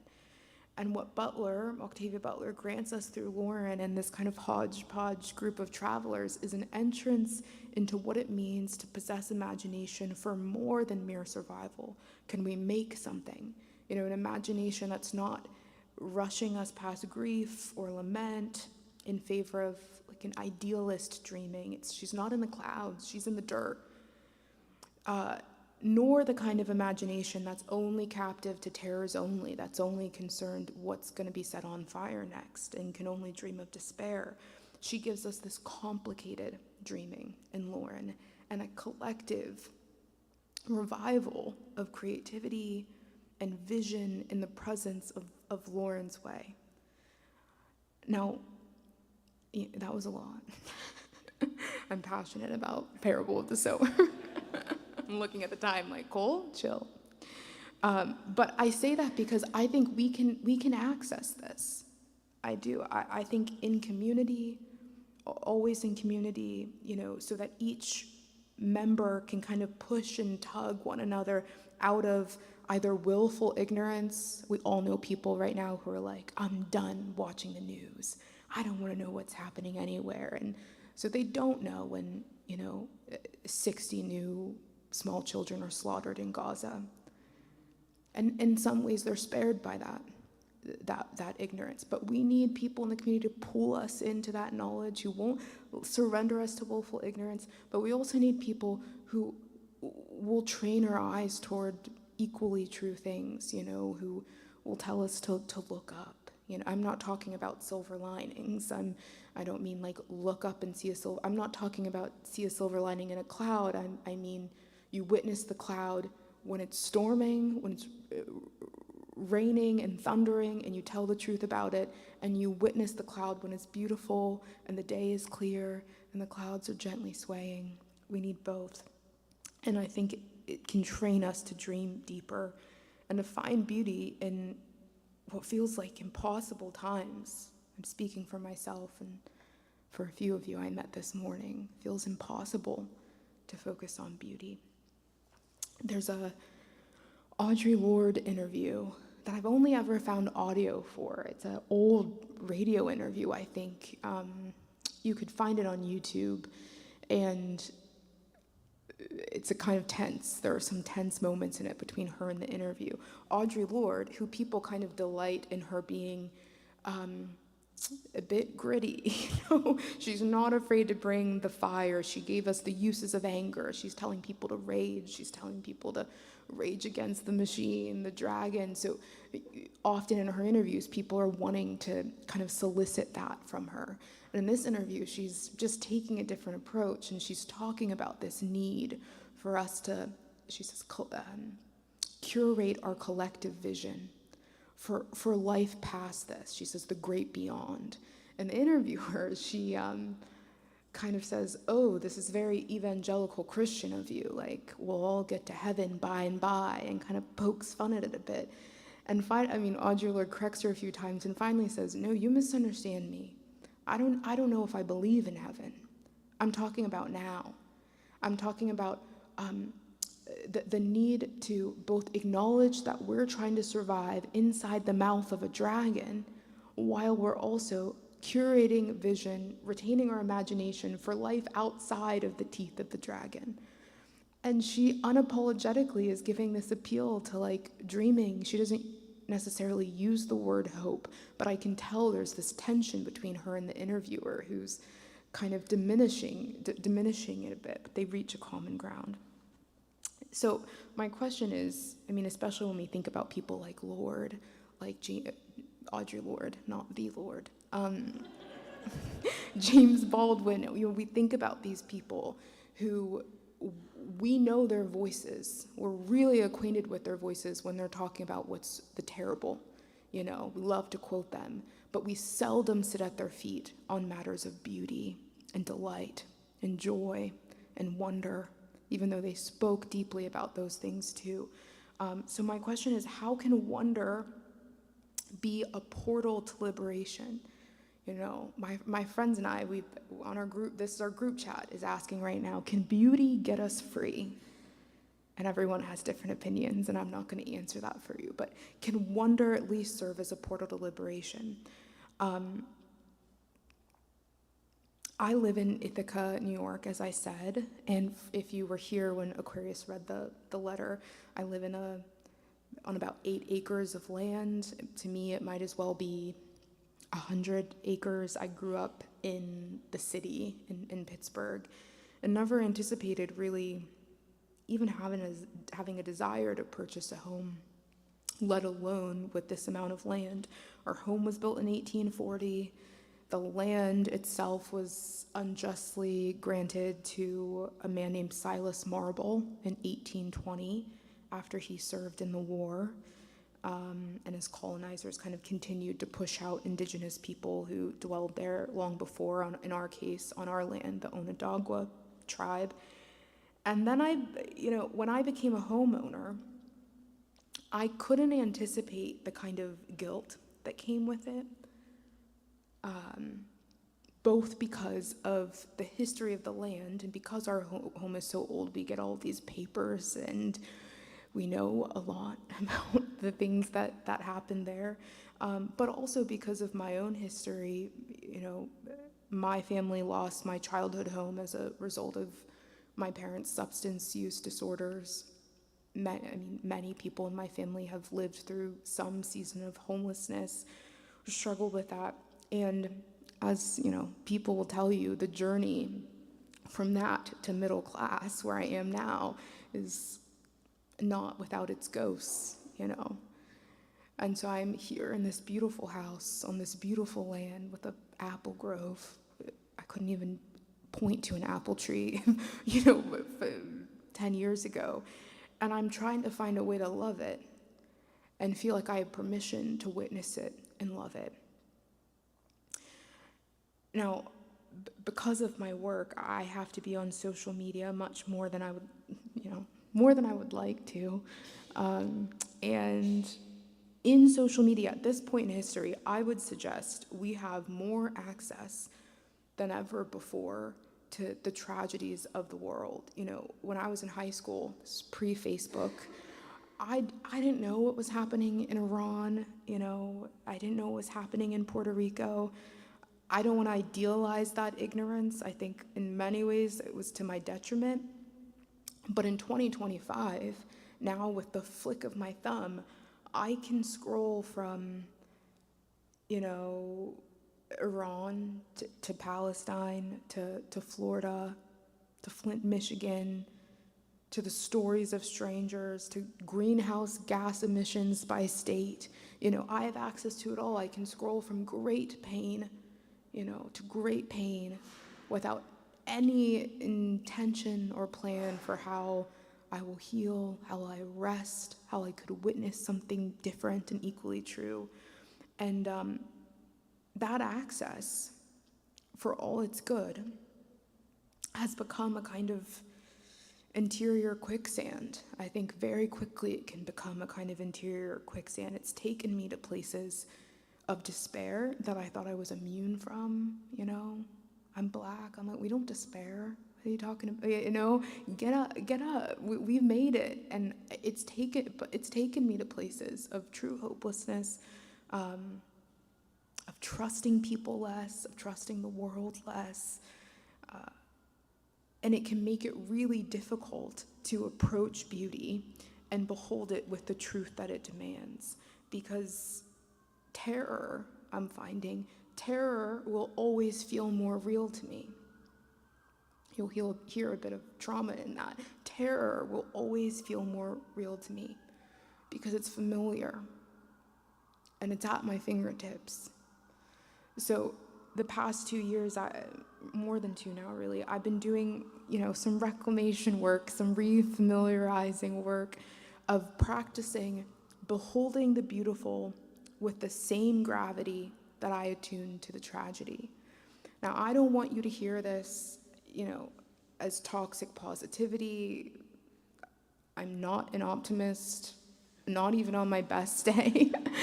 So it's not naive optimism or that kind of rush towards something good to counter something bad. I'm talking beholding, the simple honesty of beholding. So I can watch and witness and be present to,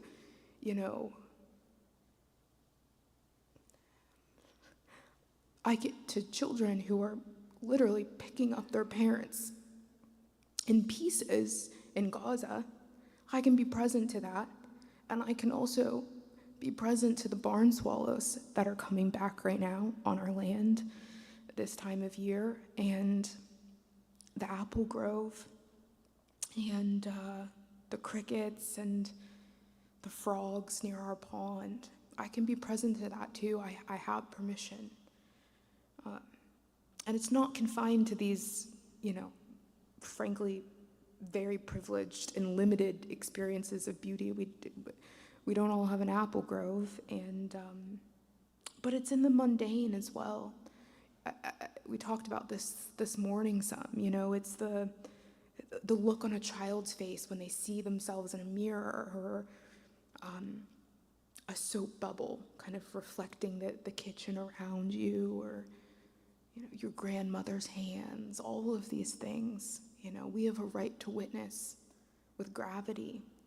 And I've come to believe, I feel somewhat convicted of this, that beholding, that fidelity to the beautiful is no small form of salvation.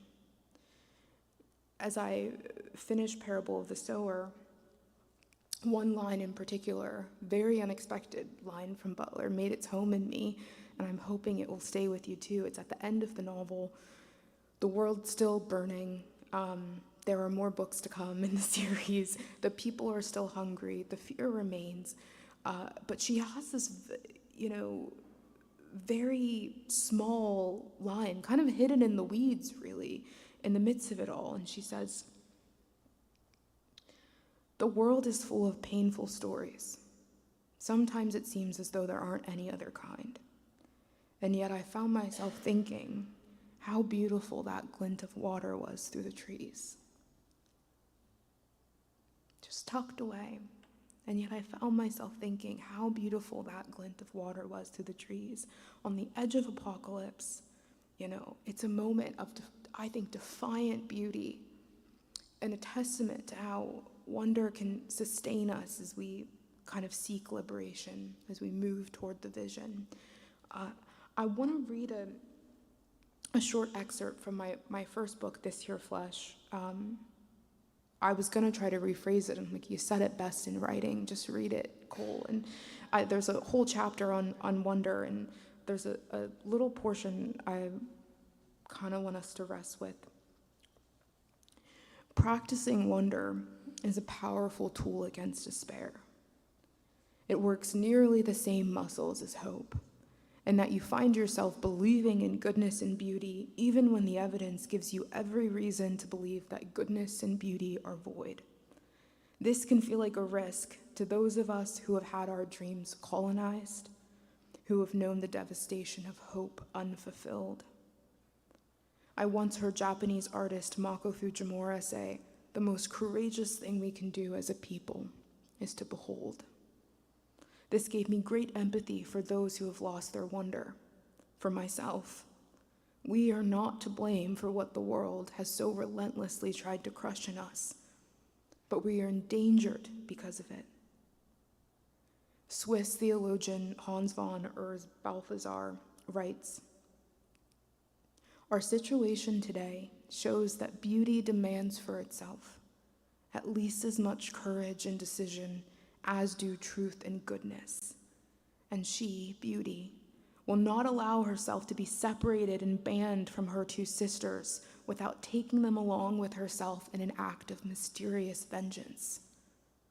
We can be sure that whoever sneers at her name as if she were the ornament of a bourgeois past, whether he admits it or not, can no longer pray, and soon will no longer be able to love." And that's end quote. When we grow accustomed to neglecting beauty, we eventually become creatures of hatred. We lose our imagination, a virtue to which wonder is helplessly tied. Why care for barren land? Why advocate for justice in a system predicated on injustice? We become so accustomed to that bitter taste that we can taste nothing else. Slowly, even mirrors feel like an oppression. We become unable to conceive of anything worthwhile, and even our own image, until we empty ourselves of all beauty and turn against our own bodies in disgust. This is a path that ends in numbness. It is disillusionment with the chains of this world that lead us to become numb to them. Accustomed to a life of burden as our appetite for liberation wanes, when we wonder, we loosen the cords that restrain our love, and the people most in love with a thing are prone to become its fiercest protectors.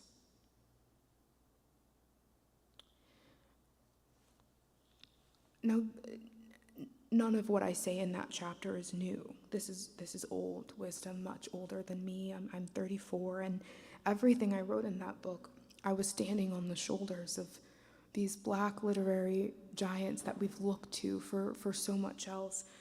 There's an old interview with James Baldwin and Mavis Nicholson, if anyone remembers Mavis Nicholson, and she had interviewed him early on in his career. This was toward, maybe his late 60s. And there's a point in the interview where she looks at him and she says, "Jimmy, are you still in despair of the world?" And he kind of gives her this puzzled look and says, "Despair? I've never been in despair about the world." Enraged. He says, "I've been enraged by the world, but never despair." He says, "I can't afford despair." And then goes on and says, "You can't tell the children there's no hope." And just kind of lets it hang in the air. And a poet, Cornelius Eady, a few years later, would kind of say it in his own way when he said, "Cynicism is a form of obedience." Cynicism is a form of obedience. Cynicism which may be intended to protect us from, the brunt of the blow. I knew this was going to happen. I called it. It might feel easier. But it actually quite naturally leads to accommodating it, to kind of sticking out your cheek. I know it's coming, and it's a failure of imagination, I would say. It's in service. Cynicism, despair, it's always in service to the status quo. This is all there will be. Who benefits from us thinking this is all it will ever be? It will only get worse. And so few of us, if we really think about it, possess the privilege of despair. So few of us can afford it in our spiritual lives and our interior condition. So when I speak about wonder and beauty, it's important for me to get really clear about this. They're not wonder, beauty. This isn't synonymous with escapism, okay? They're not a way of dismissing the pain of the world, but complicating it and even surviving it. So I'll leave you with a short adapted blessing from the book. May you fall in love again and again with the face of beauty, and may that beauty keep you from the captivity of despair and usher you into dreaming. And in our beholding, may we become faithful protectors of every person and every piece of creation, including the earth that trembles beneath our feet. And hear these prophetic words from Octavia Butler again. The world is full of painful stories. Sometimes it seems as though there aren't any other kind. And yet I found myself thinking how beautiful that glint of water was through the trees. Thank you for listening. We made it. 4:45.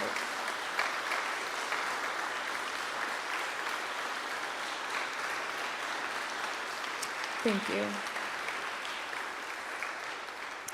So here's the thing, it's 4:45. I was supposed to wrap up at 5. You all are hungry. I don't want to stand here much longer. So instead of maybe taking you through this whole process of writing letters, which is a beautiful thing, I feel like, honestly, not to bring it up again, but the work you did in reading that letter, Aquarius, is probably more valuable than what I would have to say, just hearing a letter read. I'm happy to send my notes on letter writing if that's meaningful to anyone here and you would like to hear that. But why don't we just do a little bit of Q&A and then we can kind of head out and maybe see something beautiful outside and each other. So are there any questions in the room? I'm told there's a mic somewhere if we need it. Any questions, thoughts, emotions, pushbacks?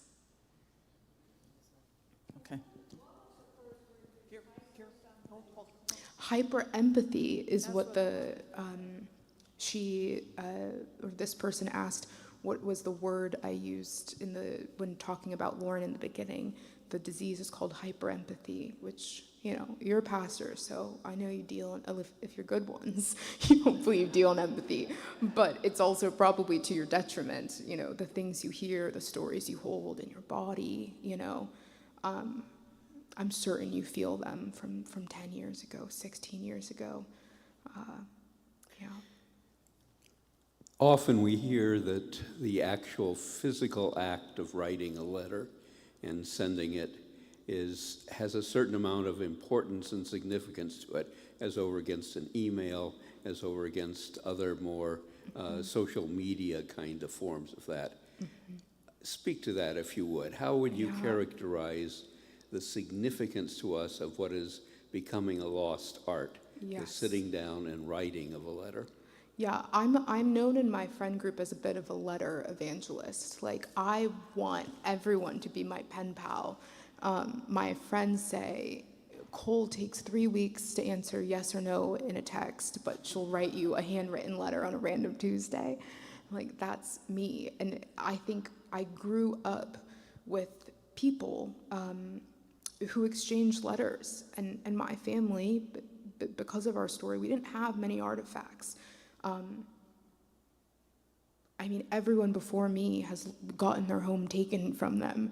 And I'm declaring that's not going to happen to me, but what that means is you lose a lot. You lose a lot in transit. And so letters were very important to me, seeing my grandma's kind of handwriting change on the page, and I could kind of mark her years. I see my grandma aging in just what her A's became, in her 60s, what her R's started to do.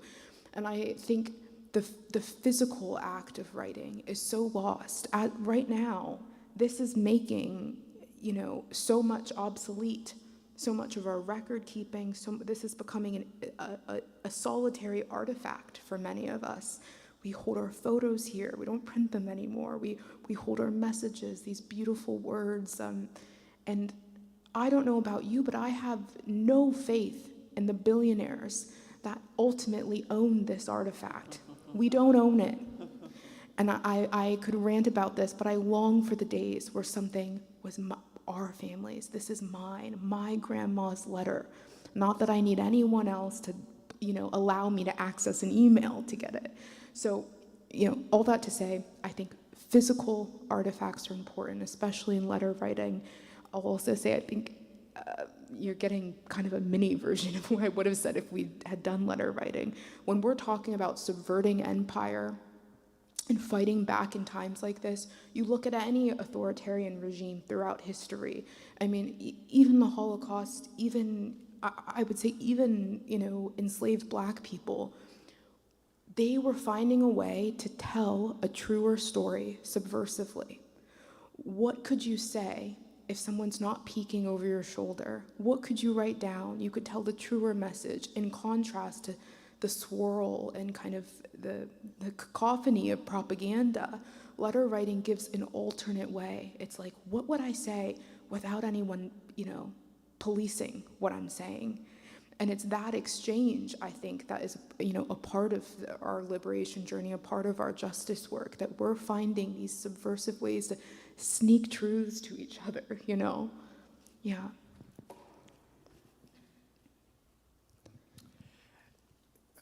First of all, thank you very much for presenting today. It is so greatly appreciated. You were talking about the physical item, the actual letter that has been written. I come from Mexico, and I was fortunate enough to live with my great-grandparents, and for a briefest of moments, a great-great-grandparent. One of the things I was exposed to was a generation of persons who were analfabetos, who were illiterate, and who could not write a letter. However, there were scribes who were able to have conversations and who would in turn take on the responsibility of composing these letters and share these thoughts, share these dreams, these visions.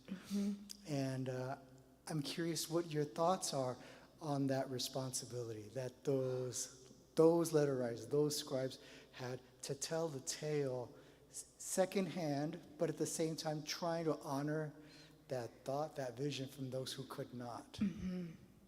I mean, I could talk to you for a while. I think it's a weighty responsibility.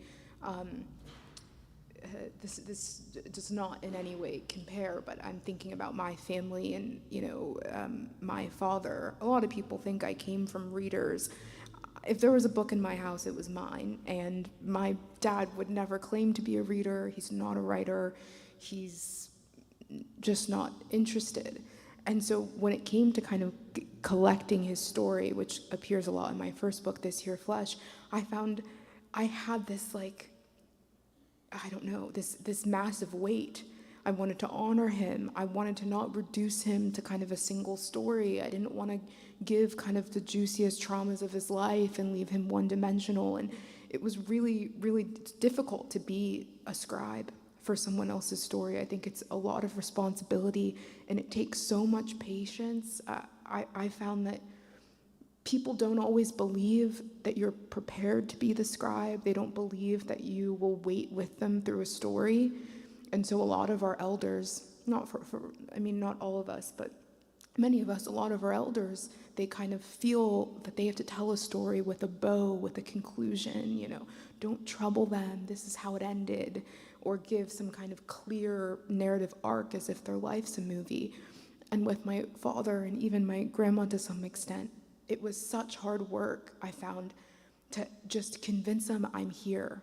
And I don't need anything to be cleaned up for me. We can go into the smallest story that maybe seems unresolved or unfinished, but I want you to take me, I want you to take me to the mirror the first time you're seeing yourself face to face and you realize your skin color is slightly different than your siblings, And I would try to take them to these moments, and it took probably months for them to believe and trust that I could wait with them through it. So yeah, it's a lot of patience and a heavy responsibility, but very, very valuable, very valuable. This is where I think I'm soft on technology is I've been recording a lot of the elders in my family, and I feel terrified that I won't be able to retain it, but to some degree, no one can fully capture the way my dad, arcs his hands when he talks. It's like he's always, doing some kind of dance, and no one will really ever get the, velvet in my grandma's voice. And so technology can aid us to some extent to kind of help preserve what would be difficult to preserve otherwise. Yeah.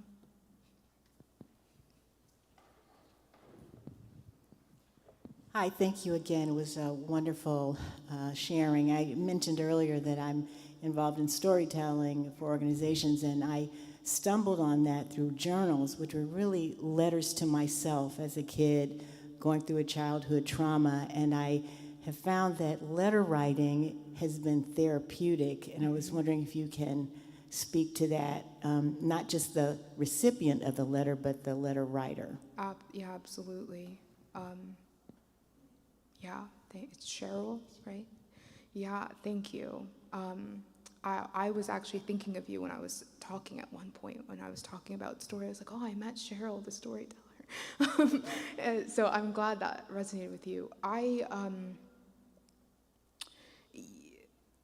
Oh my gosh, my thought just went out of my head. That's how I know this is getting to me. Just say the last sentence of what you said, or This idea of the therapy, both yes, for the self, not just the recipient. Right. So this morning in the earlier workshop, those of us who are queer, we were talking and saying the page, for many of us, not just queer people, but for many people who've had to suppress something, like a blank page, I'll die on this hill, is a site of liberation for someone who hasn't been able to tell what they've wanted to tell, for any secret. I think that's why so many people, take to journaling. So many queer people, so many people with stories. I used to write things down. I'd burn it immediately after. I'd burn it. I totally shouldn't have had access to this little grow lighter. It felt very dramatic, but it wasn't that I wanted to share it. It was that I needed some generative space where I was in control of the page fully, and no one was watching. And to this day, I'm very protective of my writing practice. I don't think everything is for all eyes, and I think it's so important that we write things that are not for anyone else's consumption. Your congregation will never see the prayer. They'll never read a word. Maybe no one's eye. Maybe you won't ever look at it again. But to be able to go, and what we've lost, I think, in the loss of journaling, diaries, is this secret, the hidden places, and going to the hidden corridors of the heart. There's a great article, this would have been in the Atlantic maybe 6 years ago, about how instead of diaries and journals, which kids used to keep, now social media is functioning as a diary. Okay, well, what changes? That's a public-facing diary. You're not going to be confessing your crush or how much you hate your dad. Maybe you would, but in general, you can't go to the same places if social media is completely incapable of capturing the true liberation and generative space of a blank and private page. So, yeah, I can't stress enough that it's good for the letter writer. Whether someone sees it, whether they never do, I think there's so much beauty and meaning in that. Yeah. I just wanted to go back to, I can't wait to read this book. Actually, David mentioned it in our meeting this morning. Isn't that wild? That is wild. But I was really interested in what you were saying as you related the ritual that they create, right? Mm-hmm. And you were saying that the imagination still contained memory. Yeah. Right? And I was thinking, could we take that somehow? Because we're so wet. I mean, United Church of Christ, we just have 2 sacraments, 2 lousy little sacraments. I love the sacraments, but there's just 2. So I was thinking, could we have more? Could we create more? Right? Could we? Because I think we're kind of doing that. Mm-hmm. When I go to other services and I see other people's imaginations, there's other things that we can do. Of course, this smacks of, are we creating our own religion? But hello, we're UCC. Mm-hmm. So I'm just wondering if you could say more about that, the creating something new without absolutely destroying everything old. I confess I'm probably a little bit biased in my answer to this question. I know there are varying degrees about this, because so many of us, especially if you're in the UCC, I take it that you understand at least what it means to have traditions in other denominations that were not for the good and dignity of every person in this room. And so there's a rightful skepticism, I think, with every new generation of things like tradition, of things like artifacts, preserving anything, any type of organize, we're passing this on. I think there's a rightful skepticism of I don't trust that. I'm not gonna read something that, if you've been doing it for 60 years, I don't trust it. And I get that. And at the same time, I think there are things that can be recovered and surfaced, and can resurface. And there are ways that we can dream new. Okay, the Book of Common Prayer, I'm not anti-Book of Common Prayer, but some of my friends truly hate it. I find beauty in it, but I'm not a fan of Thomas Cranmer. Anyways, the Book of Common Prayer, yes, is it a complicated artifact? But does it mean that there can't be a world in which a group of, people curate a different liturgy? It doesn't necessarily need to sound like Thomas Cranmer's liturgy, but they create a form. And a lot of times we're scared of the form, we're scared of the tradition because we know what it's imposed on us. But I think, authors like Butler, artists are really good at like retraining our imagination. Like, okay, we're creative, we're still here, and humanity is young. We should still be creating new rituals, and we can reclaim them. And if they suck in 60 years, we gotta trust that the people that come after us will do what needs to be done, So again, I'm probably biased toward ritual and tradition, but I think it's always worth trying to make and recover something. Yeah. Mm-hmm. Hi, I am a college chaplain, and so a lot of my work is working with people who work with young people and obviously work with young people too. And as you're talking about social media, I'm thinking about this idea that these 18 to 25-year-olds, have grown up in this culture of the image of self being what I present to other people, like this very curated image. Mm-hmm. It's sort of like, at the same time, in some ways, resisting these traditions and things. This new way of understanding the self is just being this presentation of self, and not always getting into the heart of things.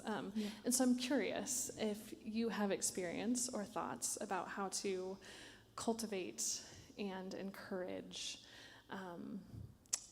resistance to just this curated image of self. Yeah,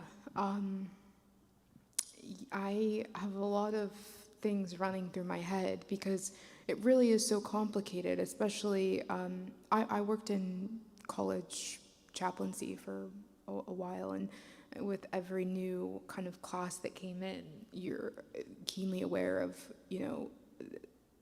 what they're born and raised in. They grew up holding an iPad, some of these students, and so it's sometimes a lot to ask of them to just snap out of the curation when they are growing up in a world in which every mistake they make is preserved. It's plastered on. If you make a mistake, it's harder and harder to erase it. So there's this caution I find. I don't know if you find this with kind of younger and younger generations, of what they put out, what they portray. So I think I try to have a lot of compassion in that. I'm not really interested in kind of rushing someone into like authenticity without understanding what's going on, what's the story here, why do you need, whatever this mask is, it had a purpose at one point, whether that's belonging, whether that's fear, whether that's survival. And I used to be really critical. I used to be one of the people kind of screaming from the rooftops of like, all masks are terrible, and like, you gotta get free, unmask. And I agree with that to some extent, but I now have a much more measured approach to say, I'm never gonna ask someone to take off a mask and approach something real without figuring out what is that mask doing for them in the world, and am I prepared to fill in when they're no longer protected, when they might no longer be safe. What do I have in place, because I think on the other spectrum of that student who's like very curated, there is like a hyper authenticity. It's because that's rewarded, I think now. It's becoming cool. Millennials, we started this.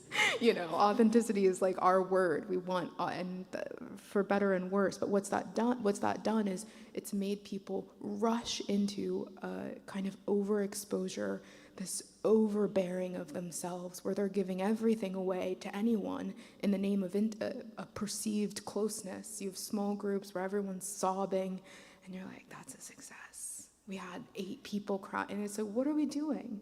I can't care for these people after, but we're training people to think that that's the answer, when I think really maybe the answer is interrogating why it's necessary and the conditions of the world around them that has demanded a mask. Can we deal with that?